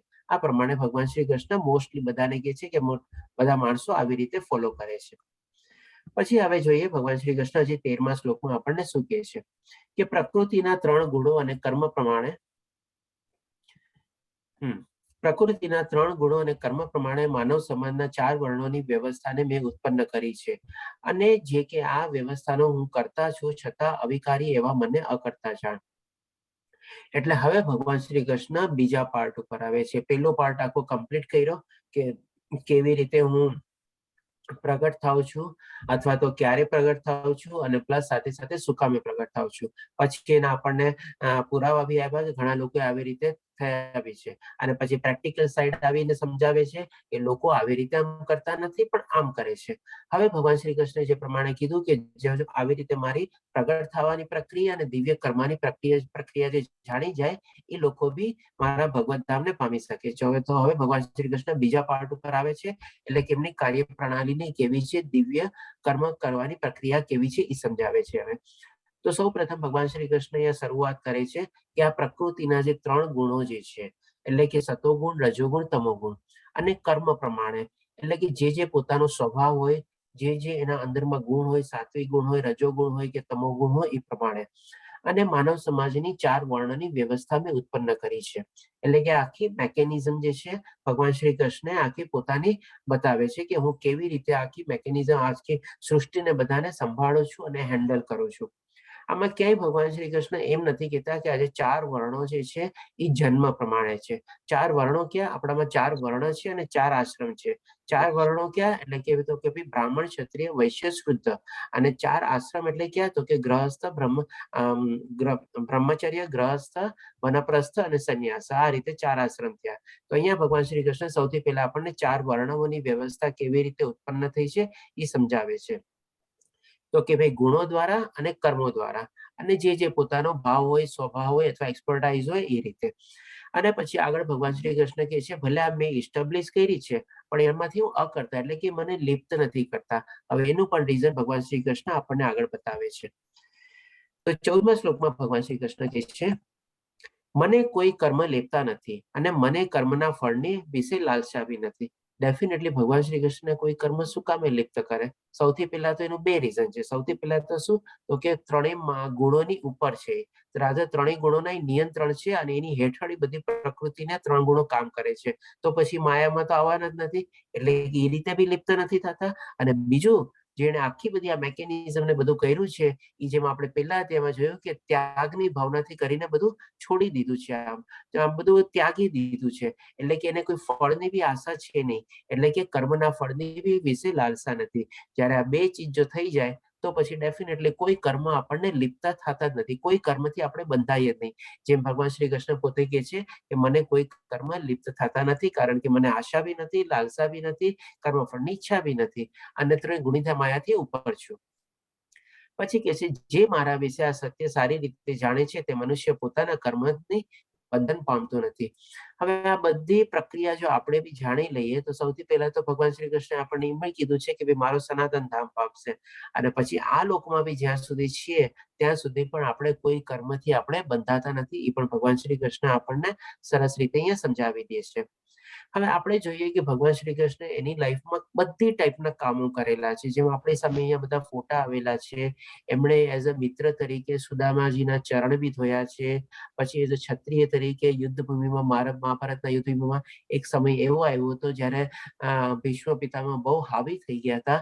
ત્યારે એ પોતે કહે છે કે ચલો હું હવે શસ્ત્ર ઉપાડીશ. ભલે કે એમને પ્રતિજ્ઞા લીધી હતી કે હું શસ્ત્ર નહીં ઉપાડું મહાભારતના યુદ્ધમાં, પણ પછી અર્જુન એના પગે પડે છે કે તમે તમારી પ્રતિજ્ઞા ન તોડો અને હું પાછો યુદ્ધ લડીશ. એટલે કે પોતે ક્ષત્રિય અને plus over and about as a ક્ષત્રિય તરીકે એમણે ઘણા બધા અસુરોનો બી નાશ કરેલો હતો. સૌથી મોટો આપણો એક્ઝામ્પલ છે કંસનો. આ બધી રીતે એ પણ કરેલું હતું એને કામ. પછી એને આપણે શું છે અર્જુનના સારથી બી બન્યા હતા. પછી જયારે નાના હતા ત્યારે પોતાના બાળ ગોપાલ મિત્રો સાથે ગાયો ચરાવતા બી જતા, અને ઘણી જગ્યાએ તેમણે પાતાળ બી ઉપાડ્યા છે. એ બધા બી આપણે પ્રસંગને એમની લીલામાં બધા વર્ણવેલા છે. પ્લસ એમણે ગોવર્ધન પર્વત ઉપાડેલો હતો. એટલે કે બધી ટાઈપના એને છે ને કામ કર્યા છે. કોઈ જાતનું એને કોઈ જગ્યાએ ઈગો નથી રાખેલો કે ભાઈ હું તો આમ છું. જ્યારે પોતે આપણે દ્વારિકાધીશના એટલા મોટા રાજા હતા ત્યારે બી કોઈ જાતનો કઈ ઈગો નહોતો, કારણ કે સુદામાજી તો ત્યારે જ એમના મહેલમાં એમને મળવા આવ્યા હતા. તેમ છતાં બી એના ચરણ ધોવે છે ત્યારે. એટલે કે વિધાઉટ એની ઈગો એમણે બધા ટાઈપના કામ કરેલા છે. નાનામાં નાના કામથી એને કરેલા છે અને મોટામાં મોટા કામ બી એને કરેલા છે. અને બધા ક્લાસના બી પાછા કામ કરેલા છે. બ્રાહ્મણ, ક્ષત્રિય, વૈશ્ય બધા ટાઈપના કામ એમાં આવી જાય આપણે. એટલા માટે ભગવાન શ્રી કૃષ્ણ કહે છે એનાથી હું લિપ્ત થતો નથી. પછી આપણને 15મા શ્લોકમાં ભગવાન શ્રી કૃષ્ણ કહે છે આમ જાણીને, એટલે કે આ બધી ચીજ જાણ્યા પછી પૂર્વના મુમુક્ષુઓએ કર્મ કર્યા હતા અને તેથી તે મોક્ષ પામ્યા હતા. આપણે ઓલરેડી એક સ્લાઇડમાં બધા એવા એક્ઝામ્પલ જોઈ ગયા, પુરાવા જોઈ ગયા. ફરીથી ભગવાન શ્રી કૃષ્ણ અહીંયા એમ બી કહે છે માટે પ્રાચીન કાળના પૂર્વજોની જેમ તું દિવ્ય ભાવનામાં રહી તારો સ્વધર્મ બજાવ. ભગવાન શ્રી કૃષ્ણ વારે ઘડીએ અર્જુનને એ જ કહે છે કાં તો યુદ્ધ કર અથવા સ્વધર્મ બજાવ, સ્વધર્મ બજાવ. એટલે કે છે સ્વધર્મ એટલો બધો ઇમ્પોર્ટન્ટ છે કોઈની પણ લાઈફમાં કે એને બજાવ્યા વગર છે ને તમારો કોઈ છુટકારો છે જ નહીં. ગમે તે રીતે આપણે આપણો સ્વધર્મ તો નિભાવવો જ પડે. અને એ પણ જો આપણે કૃષ્ણમય ભાવનાથી કરીએ આપણે તો આપણે એ કર્મથી પણ આપણે બંધાઈએ નહીં, આપણે એમાંથી બી લિપ્ત થઈ જઈએ છીએ. આ રીતે ભગવાન શ્રી કૃષ્ણ બધી ચીજને અહીંયા એક ટાઈપની સમરાઇઝ કરે છે આ શ્લોકમાં. હવે પછી ભગવાન શ્રી કૃષ્ણ જેમ પોતાનો સ્વધર્મ નિભાવવાનું કીધું, એટલે કે કર્મ કરવાનું એને કીધું અર્જુનને. હવે એ કર્મની આટીઘૂટી કેવી રીતે છે એ પણ હવે અર્જુનને સમજાવશે. કર્મની એટલે 17મા શ્લોકમાં ભગવાન શ્રી કૃષ્ણ કહે છે કર્મની આટીઘૂટી સમજવી ઘણી કઠિન છે. તેથી મનુષ્ય કર્મ શું છે, નિષિદ્ધ કર્મ શું છે અને અકર્મ શું છે એ યોગ્ય રીતે જાણવું જોઈએ. કર્મની ગતિ બહુ ગૂઢ છે, બહુ સિક્રેટ છે, બહુ લાંબી છે, બહુ ડીપ છે અને ઘણી વાર આપણને ન સમજાય. આ અલગ અલગ પ્રક્રિયા રીતે કામ કરે છે. આપણે કર્મની જે આખે આપણે કે ને કર્મા થિયોરી આપણે, તો આ રીતે ભગવાન શ્રી કૃષ્ણ આપણને કે અર્જુનને કહે છે કે તારે એ ચીજ બધી સરસ રીતે સમજવી જોઈએ કે ભાઈ એમાં આપણને ભગવાન શ્રી કૃષ્ણ આપણે આગલી સાઈડમાં જોશું 3 ટાઈપના કર્મ કરવાનું સૂચવે છે આપણને. હા, સૌથી પહેલા હવે આવે છે આપણે સકામ કર્મ એટલે કે કોઈ પણ ફળની ઈચ્છાથી આપણે જે કર્મ કરીએ. પછી આવે છે વિકર્મ એટલે કે ઉલટા કર્મ એટલે કે નેગેટિવ કર્મ, અને પછી આવે છે ત્રીજું એટલે કે અકર્મ. અકર્મ એટલે કે આધ્યાત્મિક કર્મ. આ 3 ટાઈપના કર્મ અહીંયા ભગવાન શ્રી કૃષ્ણ સૂચવે છે. તેથી મનુષ્ય કર્મ શું છે, નિષિદ્ધ કર્મ શું છે. કર્મ એટલે કે કેવી રીતે કર્મ સકામ કર્મ છે. નિષિદ્ધ કર્મ એટલે કે ફોરબિડન એટલે કે બેન્ડ કર્મ અથવા તો નેગેટિવ કર્મ, એ નિષિદ્ધ કર્મ થઈ ગયા કે આવા બધા કર્મ ન કરવા જોઈએ. અને ડેફિનેટલી અકર્મ એટલે કે આધ્યાત્મિક કર્મ. આ બધા ભગવાન શ્રી કૃષ્ણ વર્ણવે છે. આપણે જ્યારે લેવલ 2 માં જાશું ત્યારે આના ઉપર થોડી ડીપ સ્ટડી કરશું કે આ બધા કર્મનું ક્લાસિફિકેશન ને બધું કેવી રીતે થાય છે. પછી જોઈએ 20મા શ્લોકમાં ભગવાન શ્રી કૃષ્ણ કહે છે, કર્મના ફળની આસક્તિ છોડીને જે સદાય સંતુષ્ટ અને સ્વાવલંબી રહે છે તે બધા પ્રકારના કર્મોમાં પ્રવૃત્ત રહેતો હોવા છતાં કંઈ જ કરતો નથી. એટલે કે હવે એક કામ કરવાની મેકેનિઝમ અહીંયા ભગવાન શ્રી કૃષ્ણ આપણને સમજાવે છે કે એક જાતનો આપણને નિષ્કામ કર્મયોગ કેવી રીતે આવે છે. હવે જ્યારે 5મો અધ્યાય શરૂ થશે ને ત્યારે આપણે બહુ સરસ રીતે જાણશું, જેનો અધ્યાય નામ છે કર્મયોગ. એ આપણે ઓર ડિટેલમાં લેશું કારણ કે એમાં આપણે ટોટલી નિષ્કામ કર્મયોગ આપણે સરસ રીતે સમજશું. તો અહીંયા પણ શોર્ટમાં આપણે જોઈ લઈએ કે ભાઈ કર્મના ફળની આસક્તિ છોડીને, એટલે કોઈ પણ ફળ જે મળે, ઇવન નેગેટિવ બી ફળ મળે ને તો એના પ્રત્યે આપણે ઈર્ષ્યા અથવા એનો તિરસ્કાર બી ન કરવો જોઈએ. જે થાય છે એ બધું બરાબર થાય છે, ભગવાનની મરજી પ્રમાણે થાય છે અને કંઈક સારા માટે જ થાય છે. કારણ કે ભગવાન શ્રી કૃષ્ણ બધાના હિતેચ્છુ છે. એ પણ આપણે કાલના અધ્યાયમાં 29મા શ્લોકમાં જાણશું કે બધું ભગવાનની મરજી પ્રમાણે થાય છે. એ જ બધાના કંટ્રોલર છે, બધાના હિતેચ્છુ બી છે. અને એવી જ રીતે આપણે જો સમજીએ તો આપણને બહુ સરસ રીતે શાંતિ નહીં મળે. આપણે આખી પીસ ફોર્મ્યુલા જાણશું આપણે કાલના અધ્યાયમાં. જ્યાં અહીંયા આપણને શોર્ટમાં કહી દે છે કે જે સદાય સંતુષ્ટ અને સ્વાવલંબી રહે છે. સંતુષ્ટ એટલે કે સેટિસ્ફાઈડ છે. પોતાની મરજીથી થયું તો ઠીક છે, નો મરજીથી તો ભગવાનની મરજી. અને જ્યારે ભગવાનની મરજીથી થાય ત્યારે સારું થવાનું છે. આજે નહીં તો કાલે, નહીં તો પરમ દિવસે. કારણ કે લાંબે ગાળે એનો હંમેશા ભગવાનનું આખું જે પ્લાનિંગ હોય છે એ હંમેશા સારું જ પ્લાનિંગ હોય છે. હોઈ શકે શોર્ટ ટર્મમાં આપણને ક્યાંક એવું દેખાય, પણ લોંગ ટર્મમાં હંમેશા આપણને સારો જ બેનિફિટ આપવાનો છે. એટલે કે સંતુષ્ટ. અને સ્વાવલંબીનો મતલબ શું કે ભાઈ પોતે આત્મનિર્ભર છે, એટલે કે હંમેશા આત્મા ઉપર ડિપેન્ડન્ટ છે અને એના ધર્મને જે ફોલો કરે છે એ રીતે સ્વાવલંબી. સ્વાવલંબીનો મતલબ અહીંયા એમ નહીં કે ભાઈ પોતે પોતાનું જ કરીને ખાતો પીતો હોય એવી રીતે નહીં, પણ પોતે આત્મ ઉપર સ્વાવલંબી છે. તે બધા એટલે કે છે કે તે બધા પ્રકારના કર્મોમાં પ્રવૃત્ત રહેતો હોવા છતાં પણ કંઈ કરતો નથી. આ રીતે એને પણ કોઈ કર્મ લિપ્ત થતા નથી. પછી હવે આવે છે 24મા શ્લોકમાં. હવે ભગવાન શ્રી કૃષ્ણ ભક્તિ ઉપર આવી જાય છે. કૃષ્ણ ભાવનામાં પૂર્ણ રીતે તલ્લીન મનુષ્ય નિશ્ચિતતાથી ભગવત ધામ વૈકુંઠ ધામને પામે છે, કેમ કે તે એવી દિવ્ય આધ્યાત્મિક ક્રિયાઓમાં રત રહે છે જેમાં અગ્નિરૂપી ગતિ પણ બ્રહ્મ છે અને હોમાયેલું દ્રવ્ય પણ બ્રહ્મ છે. હવે આ ચીજને ભગવાન શ્રી કૃષ્ણ આપણને સમજાવે છે કે પેલા તો આપણને પોતાનું પ્રાગટ્યનું સમજાવી દીધું, બીજી બાજુ આપણને કર્મોની ગતિ બી સમજાવી દીધી, કેવી રીતે થાય છે એ સમજાવ્યું. અને હવે આપણને ભગવાન શ્રી કૃષ્ણ ભક્તિ ઉપર લઈ જાય છે અને ભક્તિમાં આપણને સમજાય છે કે આવા જે મનુષ્ય હોય છે, આ બધું ચીજ જે સમજ્યા પછી એ કેવી ટાઈપનું આચરણ કરે છે. એટલે કે હંમેશા કૃષ્ણમય ભાવનામાં જ હંમેશા તલ્લીન રહેતા હોય છે અને નિશ્ચિતતાથી વૈકુંઠ ધામ તો પામે જ છે. અને પામવા પહેલા બી ભગવાન શ્રી કૃષ્ણ ઓલરેડી લોકોએ અહીંયા થોડા ઘણા પોતે સાક્ષાત્કાર કરી લીધો હોય. જેમ આપણે અહીંયા શ્રીલા પ્રભુપાદજીનો આવો ફોટો છે. ઓલરેડી જ્યારે હતા ત્યાં સુધી જ એમણે એટલી બધી સરસ ભક્તિ ને બધું કરેલું હતું કે એમને આત્મ સાક્ષાત્કાર થયેલો જ હતો. અને પ્લસ ડેફિનેટલી જ્યારે દેહ ત્યાગ કર્યો ત્યારે વૈકુંઠ ધામમાં જ પહોંચ્યા હતા. તો આ રીતે એ લોકોનું શું છે પ્રક્રિયા સમજાવે છે ભગવાન શ્રી કૃષ્ણ, કેમ કે તે એવી દિવ્ય આધ્યાત્મિક ક્રિયાઓમાં રત રહે છે. એટલે કે દિવસ રાત ભગવાનની જ ભક્તિમાં રત રહેતા હોય છે કે જેમાં અગ્નિરૂપી ગતિ પણ બ્રહ્મ છે. અગ્નિરૂપી ગતિ એટલે કે શેની અગ્નિ પ્રગટાવેલી છે? તો કેવી જે એનો સંયમ એને કેળવેલો છે, પોતાની ઇન્દ્રિયો ઉપર જે પ્રભુત્વ મેળવેલું છે, પોતાની ઇન્દ્રિયો ઉપર જે કાબુ મેળવેલો છે, પોતાના શરીર સુખની બધી ઈચ્છાઓ મોહ ઉપર જે પોતે વશમાં કરી લીધી છે, એની એક અગ્નિ પ્રગટાવેલી છે.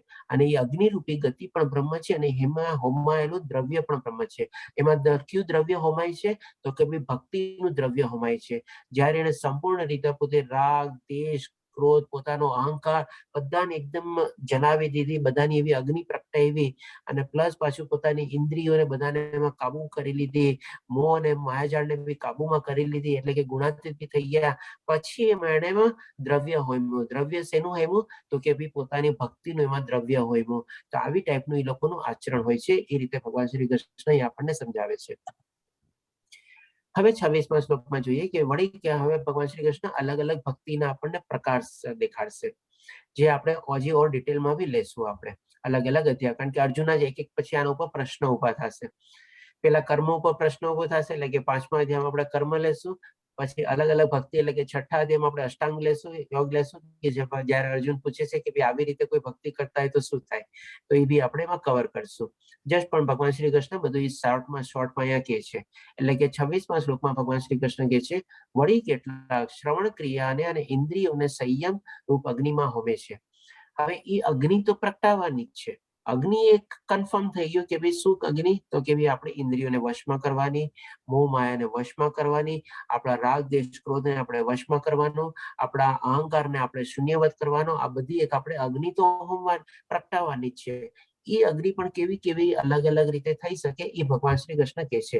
વળી કેટલાક લોકો શ્રવણ ક્રિયા એટલે કે માની લો સાંભળી કરીને આ રીતે ભગવદ્ ગીતાનું બધું નોલેજ લઈને, આધ્યાત્મિક જ્ઞાન લઈને, ક્યાંયથી સાંભળવાનો મોકો હોય, કોઈ કથા સાંભળે, આ સાંભળે, એવી રીતે બધું સાંભળીને અને ઇન્દ્રિયોને સંયમ રૂપી અગ્નિમાં હોમે છે. પછી એમાં પોતાના ઇન્દ્રિયોને બધાને જે છે એમાં ભક્તિને માં હોમે છે. પછી બીજા કેટલાક લોકો શબ્દ વગેરે વિષયોને અંદરરૂપ અગ્નિમાં હોમે છે.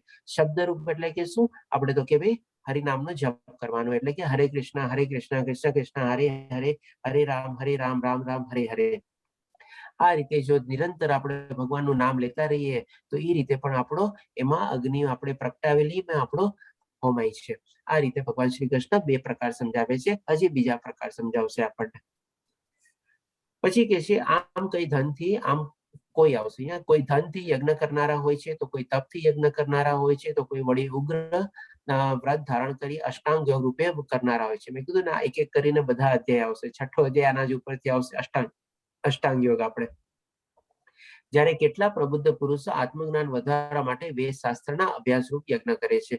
એટલે આમાં અલગ અલગ પ્રકારના બધા દેખાડેલા છે. જેમ કે આમાં ઘણા લોકો પાસે દ્રવ્ય હોય તો એ ધનથી ને બધું કરે, પણ એ બધું એનું કેટલું ઇમ્પોર્ટન્સ છે એ આપણે સરસ રીતે જાણશું કે બહુ ઓછું ઇમ્પોર્ટન્સ વાળું હોય છે દ્રવ્યથી યજ્ઞ કરેલું. કારણ કે પછી કાળાંતરે ભૂલાઈ જવાય છે. દેનાર બી ભૂલ જાય છે, લેનાર બી ભૂલી જવાય છે. પછી કોઈ તપથી યજ્ઞ કરે છે, જેમ અહીંયા આપણે ધ્રુવ મહારાજનો ફોટો છે, અથવા તો આપણે પછી અષ્ટાંગ યોગ એટલે કે આ ફોટો આપણે અષ્ટાંગ યોગનો ફોટો છે.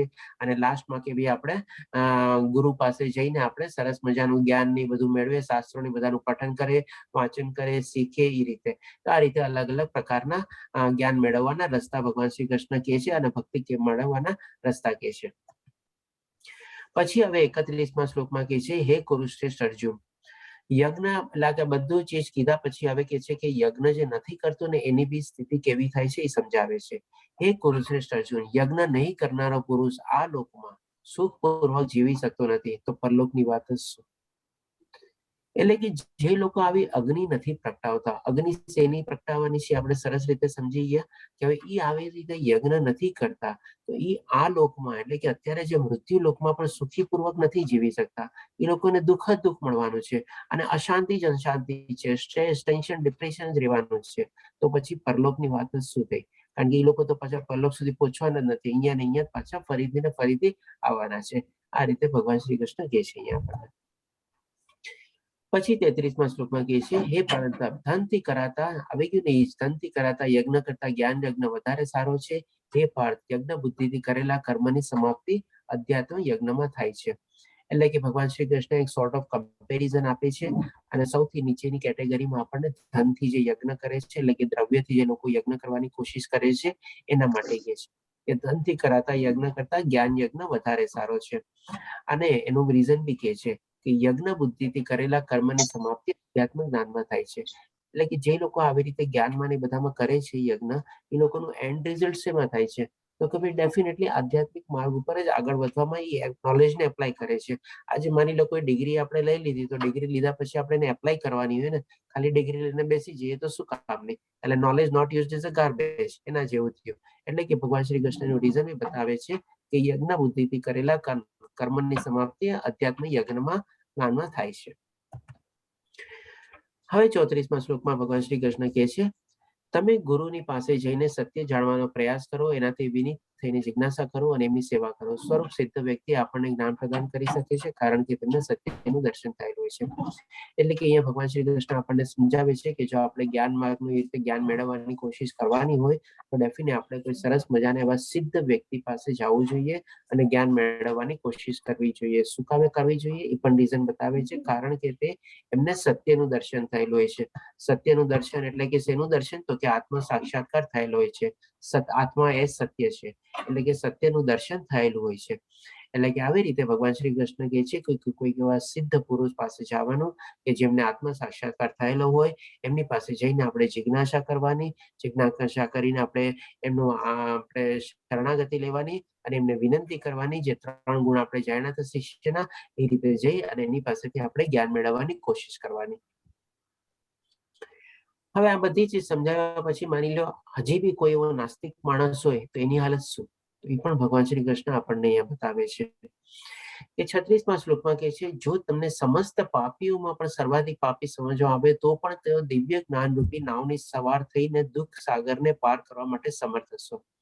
એટલે કે જે પાપીમાં પાપી માણસ બી છે, માની લો એને આ આધ્યાત્મિક જ્ઞાન અથવા દિવ્ય જ્ઞાન લેવાની કોશિશ શરૂ કરી દીધી, તો એ પણ એ નૌકામાં બેસી જાય, આધ્યાત્મિક જ્ઞાન લેવાની નૌકામાં બેસી જાય, તો પણ એનામાં બી એટલું સમર્થન અથવા એટલું એના પર શક્તિ આવી જાય અથવા તો એનામાં બી એટલી કેપેસિટી આવી જાય કે જે આપણે આ જે ભવસાગર જે છે, એટલે કે મૃત્યુલોકને આપણે ભવસાગરમાંથી તરી જવાનું છે. ભવસાગરમાંથી તરી જવાનું કેવી રીતે, ક્યાં પહોંચવાનું છે? તો કે ભાઈ ભગવત ધામ પહોંચવાનું છે. હવે આ ચીજ કેવી રીતે થાય? આ ચીજ આપણને થોડીક સમજાવશે. હવે ભગવાન શ્રી કૃષ્ણ આપણને બીજા ચીજમાં કહે છે, હે અર્જુન, જેમ પ્રજ્વલિત અગ્નિ લાકડાને બાળીને ભસ્મ કરી દે છે, તે પ્રમાણે જ્ઞાન રૂપી અગ્નિ ભૌતિક કર્મના બધા બંધનને બાળીને ભસ્મ કરી દે છે. હવે આમાં એક આપણે સરસ મજાના એક્ઝામ્પલ બી લઈએ. માની લો વાલ્મીકી તો પેલા એક ટાઈપના લૂંટારા હતા અને બધા વિકર્મ જ કરતા, એટલે કે નેગેટિવ કર્મ ને બધું કરતા હતા. હવે એને બી જયારે એકવાર નારદ મુનિ મળે છે અને નારદ મુનિ એમને જયારે એક મંત્ર આપે છે રામ ભગવાનનો, તો પેલા ઉલટો બી બોલે છે, મરા મરા મરા કરીને પછી માંથી આસ્તે આસ્તે રામ રામ કરીને બોલે છે. તો એ જ રીતે ભગવાન શ્રી કૃષ્ણ અહીંયા એ આપણને કમ્પેરિઝન આપીને સમજાવે છે.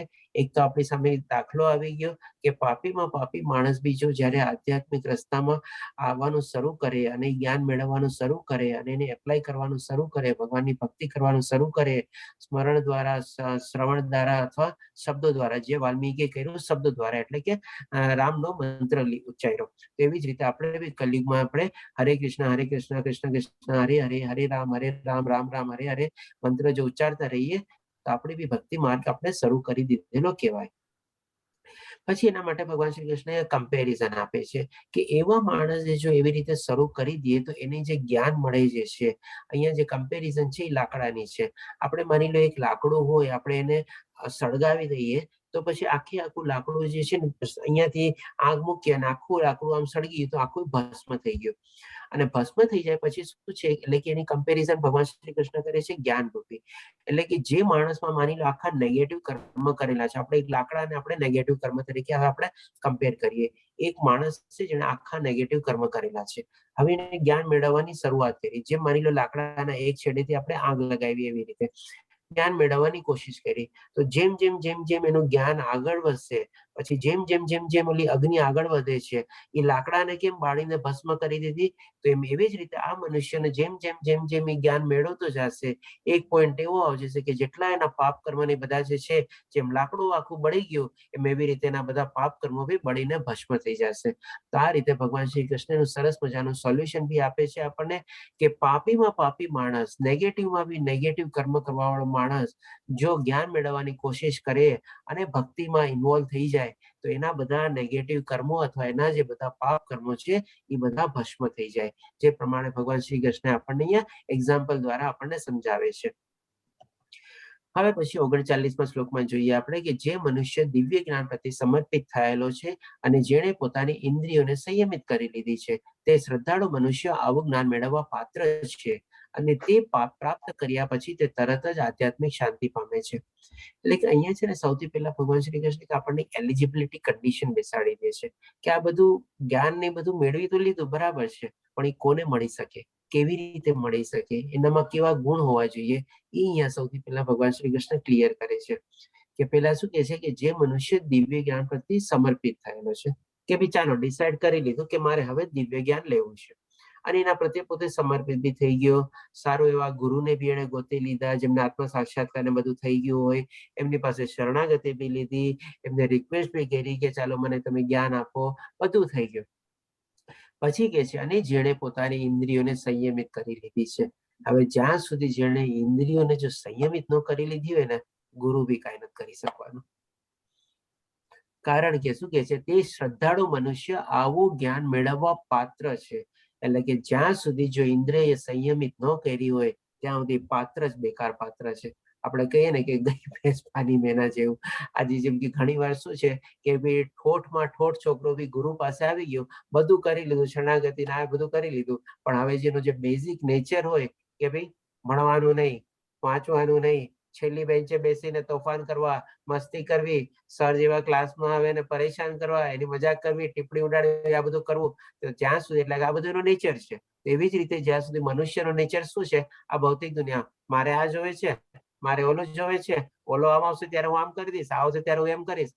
એટલે કે એવી રીતે જ્યાં સુધી હોય ત્યાં સુધી પાત્રતા બી ભગવાન શ્રી કૃષ્ણના કહેવા પ્રમાણે આપણે એલિજિબલ થતા નથી. ગમે તેવા ગુરુ બી મળી જાય, કારણ કે ગુરુ બી ત્યારે આપણને હેલ્પ નથી કરી શકતા. ગમે તેટલી મહેનત કરે ને એવો જે થોડો વિદ્યાર્થી હોય અથવા લાસ્ટ બેન્ચર હોય અને જેને આ જ ચીજ બધી કરવી છે, બિચારા સર શું કરે, ગુરુ શું કરે એને ભણાવી કે. આ રીતે ભગવાન શ્રી કૃષ્ણ કહે છે તે શ્રદ્ધાળુ મનુષ્ય આવું જ્ઞાન મેળવવા પાત્ર છે. એટલે કે કોને ક્યારે પાત્ર બની શકે, ત્યારે કે લખેલું છે ઇન્દ્રિયોને સંયમિત કરી લીધી છે ત્યારે. અને પછીનું એન્ડ રિઝલ્ટ બી કહે છે અને તે પ્રાપ્ત કર્યા પછી તે તરત જ પરમ આધ્યાત્મિક શાંતિ પામે છે. હવે એક દિવસ બી છોકરો છે ને એકદમ પોતાની સેન્સીસ ને બધું માની લો છેલ્લી બેન્ચમાંથી આવીને પહેલી બેન્ચે બેસી ગયો અને એક દિવસ એક પીરિયડ બીજો સરસ રીતે બેસી જાય સરની સામે, તો પણ એને છે ને સારું એવું જ્ઞાન મળી શકે અને એને લાભ મળી શકે. પણ જો એ ન કરે તો પછી એનો કોઈ લાભ મળવાનું છે નહીં. એટલે આ રીતે ભગવાન શ્રી કૃષ્ણ આપણા માટે એલિજિબિલિટી કન્ડિશન બી અહીંયા બહુ સરસ રીતે સમજાવે છે આપણને. પછી 40મા શ્લોકમાં કહે છે પરંતુ જે અજ્ઞાની તથા શ્રદ્ધાવિહીન મનુષ્ય પ્રમાણભૂત શાસ્ત્રોમાં સંદેહ કરે છે તેઓ ભગવત ભાવના પામતા નથી, તેમનું પતન થાય છે. સંશયગ્રસ્ત વ્યક્તિ માટે નથી આ લોકમાં સુખ કે નથી પરલોકમાં. એટલે કે ભાઈ આટલું બધી ચીજ ભગવાન શ્રી કૃષ્ણના મુખેથી જયારે ભગવદ્ ગીતા ને બધું નીકળેલું હોય, એ બધા શાસ્ત્રોમાં બી જો આજે આપણે બી એમાં કેવી ડાઉટ કરીએ, ક્વેશ્ચન માર્ક કરીએ કે ભાઈ આમ કેમ થયું, ભગવાને આમ કેમ કીધું, ભગવાને ઓલું કેમ કીધું, આમ કેમ. એટલે કે શું છે આપણે જે પ્રશ્ન બી કરીએ ને એ એટલે કે પરિપત્ર એટલે કે સારી ભાવનાથી આપણા પ્રશ્ન થવા જોઈએ, નહીં કે આપણે ઇન્વેસ્ટિગેશન ટાઈપથી આપણે કરીએ. જેમ અહીંયા અર્જુને પોતે પ્રશ્ન કર્યો, પણ તે કેવી રીતે, તમે તો મારા સમકાલીન છો, એવી રીતે પૂછે છે, વિનમ્ર ભાવથી પૂછે છે. એમ નહીં કે એવી કેવાય આવી તમે ઠોકમ ઠોક કરો છો એમ કેમ થાય, તમે તો મારા અત્યારે સામે ઉભા છો, તમે ક્યાંથી સૂર્ય ભગવાનને જ્ઞાન આપ્યું નહીં બધું. એટલે કે આજની તારીખમાં બી એવા ઘણા માણસો જે છે કે આ લોકો ભાઈ શાસ્ત્રોમાં ને બધામાં હજી ડાઉટ કરે છે. તો એ જ રીતે ભગવાન શ્રી કૃષ્ણ કહે છે કે પેલા તો અજ્ઞાની છે જ એટલે શાસ્ત્રમાં ડાઉટ કરે છે. જે અજ્ઞાની હોય ને બધું કઈ ડાઉટ નહીં, બધું રહે જ નહીં. અને શ્રદ્ધાવિહીન બી છે એટલે કે એને ભગવાન શ્રી કૃષ્ણ બધામાં કોઈ શ્રદ્ધા બી નથી. અને પ્રમાણભૂત શાસ્ત્રોમાં એટલે કે ભગવાન શ્રી કૃષ્ણ કેવું વિશેષણ વાપરે છે, પ્રમાણભૂત એટલે કે બધા શાસ્ત્રોનો એવિડન્સ છે, પ્રૂફ છે.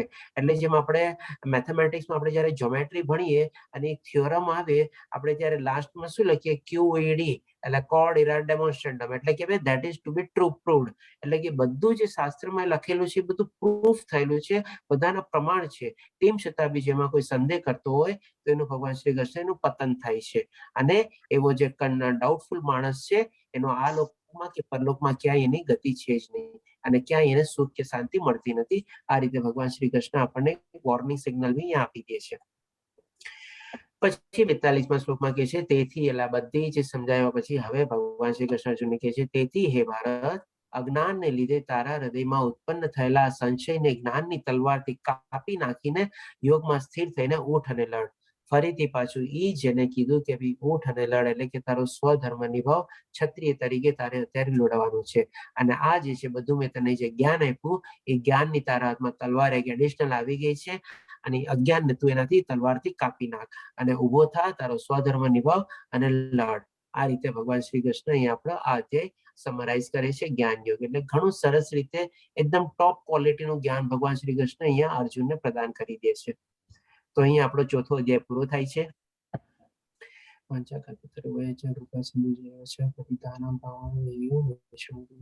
હરે કૃષ્ણ હરે કૃષ્ણ કૃષ્ણ કૃષ્ણ હરે હરે હરે રામ હરે રામ રામ રામ હરે હરે. ટાઈમમાં પૂરું થઈ ગયું છે તો કોઈને હવે કોઈ પ્રશ્ન હોય તો બી આપણે લઈ શકીએ છીએ. બહુ સરસ અધ્યાય હતો. ઘણું બધું આપણે ડીપમાં સમજવાનું હતું. મેં કોશિશ કરી કે થોડું જેટલું ઈઝી થાય એ પ્રમાણે સમજાવું.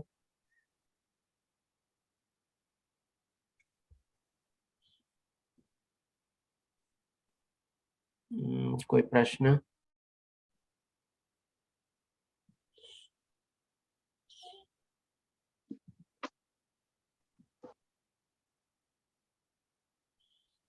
મહેશ પ્રભુજી, આપનો હેન્ડ રેઝ છે, આપ પૂછી શકો છો. બીજા કોઈનો હેન્ડ રેઝ નથી.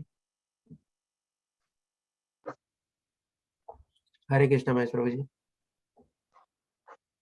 પ્રભુજી, એક પ્રશ્ન છે કે 11મા શ્લોકમાં પ્રભુ કહે છે, કૃષ્ણ ભગવાન, કે મારો આશરો જે લે છે અને જે પ્રમાણે સરેન્ડર થાય છે તે પ્રમાણે તેને ફળ આપું છું.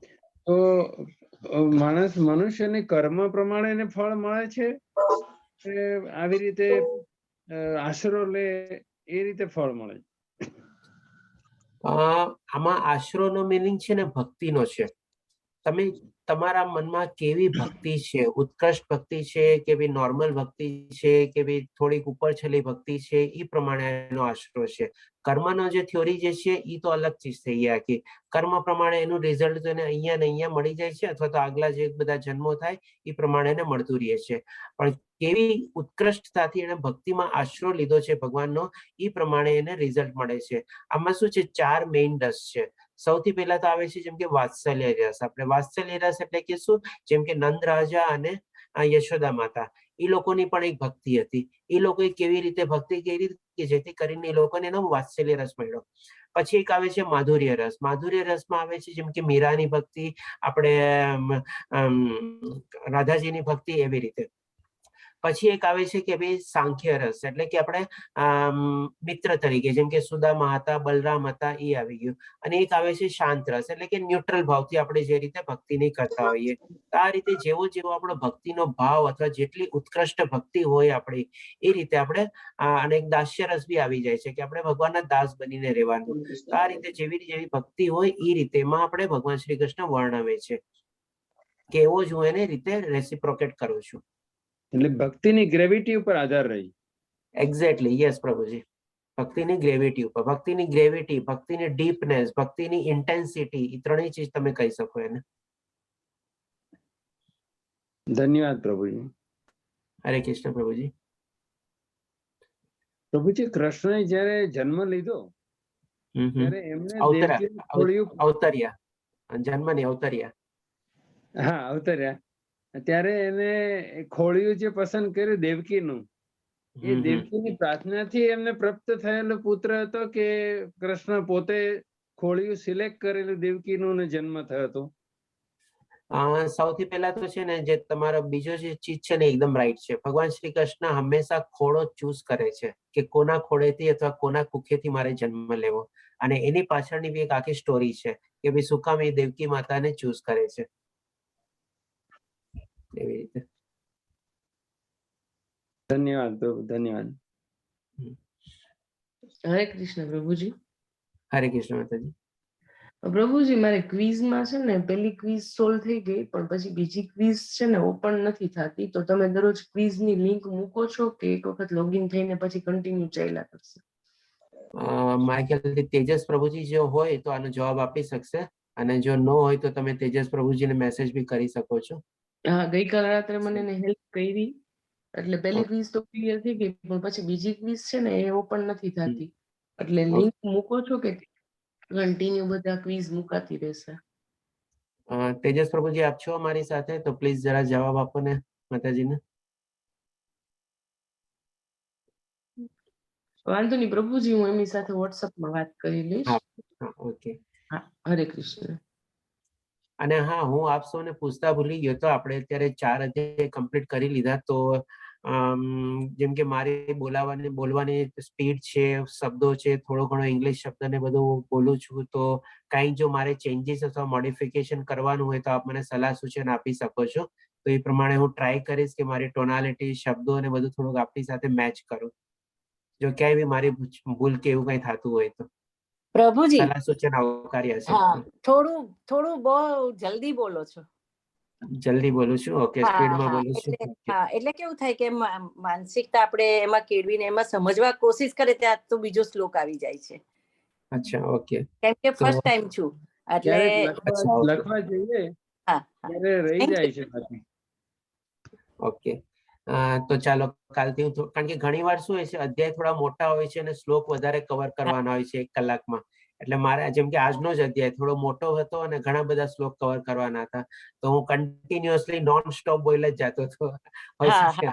એટલે કેવું થાય, એક શ્લોક સમજવામાં તમે ત્રીજો શ્લોક આવો ત્યારે એ શ્લોકની સમજ પડી હોય, ત્યાં તો 2 શ્લોક જતા રહ્યા. ઓકે, તો ચાલો થોડોક પ્રભુજી, અમુક અધ્યાયમાં તો કેટલા 70 ને એવા શ્લોકો છે, તો એ વખતે તમે સ્લો જાવ તો તમારું નહીં થાય. તમારું આ તો એવું લાગે ને તો તમારું રેકોર્ડિંગ સાંભળી લેવાનું પછી, જયારે એવું લાગે. હાજી, હા, રેકોર્ડિંગ આપ ફોલો કરી શકો છો રેગ્યુલરલી. ઓછા શ્લોક હોય ત્યારે વાંધો નહીં આવે, પણ વધારે શ્લોક હશે ને ત્યારે બહુ પ્રોબ્લેમ થશે. પ્રભુજીનો ટાઈમ બહુ હશે પછી. કશું બરાબર છે. અમે એવું જ કરીએ, રેકોર્ડિંગ વારંવાર સાંભળીએ છીએ. હા, રેકોર્ડિંગ તમે ફોલો કરી શકો છો. આના પણ હું પેલા આજે 4થો અધ્યાય કમ્પ્લીટ થયો ને, 3 અધ્યાય મેં ઓલરેડી રેકોર્ડિંગ મૂકી દીધા છે, તો તેજસ પ્રભુજી તમારે ગ્રુપમાં એમાં કાલે શેર કરી દેશે. હું આજે કહી દઈશ, તેજસ પ્રભુજીને ગ્રુપમાં શેર કરી દેશે. એમાં એક 3જા અધ્યાયમાં જરાક ભૂલ થઈ ગઈ હતી, મહેશ પ્રભુજીએ ચેટબોક્સમાં નાખ્યું તો પછી મેં જરાક મોડેથી જોયું અને પછી મેં રેકોર્ડિંગ સ્ટાર્ટ કર્યું હતું, તો કદાચ 3જા અધ્યાયનું થોડુંક ઓછું મળે આપને. બરાબર છે. એટલે અમે આ 3 રેકોર્ડિંગ સાંભળી લઈએ તો પછી આ 4થા અધ્યાય કે 5મો અધ્યાય ને એમાં અમને વાંધો ના આવે, પછી આગળ વધતા. કારણ કે તમે બી રેફરન્સ લેતા હોવ છો ને, કે અમે બીજા અધ્યાયમાં આ કીધું તો મને યાદ કરવું પડે છે. ત્યાં સુધી તો પાછું જાય છે, એવું થાય છે. Okay, thank you. ઓકે, ધન્યવાદ માતાજી. ધન્યવાદ સૂચન માટે, સજાનું. બાકી તમારું સરસ ઉતરી જાય છે મગજમાં, અને આમ એનું ખ્યાલ સરસ આવી જાય છે. એ તો છે. બસ કોશિશ કરું છું, ભગવાન શ્રી કૃષ્ણ જે જ્ઞાન આપે છે એ પ્રદાન કરું છું. બસ બધું સમજણ પડી જાય છે, પણ એક ખાલી કેવું થાય, બહુ સરસ એક્સપ્લેન કરો છો, પણ રિયલી સરસ કરો, બહુ સરસ. ધન્યવાદ માતાજી. બીજા કોઈ પ્રશ્ન? ઓકે, જો પ્રશ્ન ન હોય તો આપણે કાલે પાછો આજે વિરામ લઈએ. કાલે મળશું. કાલે કર્મયોગ છે, 5મો અધ્યાય. એ પણ બહુ સરસ અધ્યાય છે. આપણને નિષ્કામ કર્મયોગ ને બધા માટે ભગવાન શ્રી કૃષ્ણ આપણને જ્ઞાન આપશે. ઓકે, હરે કૃષ્ણ સર્વેને. હરે કૃષ્ણ પ્રભુજી, હરે કૃષ્ણ. અને આ રેકોર્ડિંગ મુકાઈ દેજો. હા, પાક્કું રેકોર્ડિંગ મળી જશે.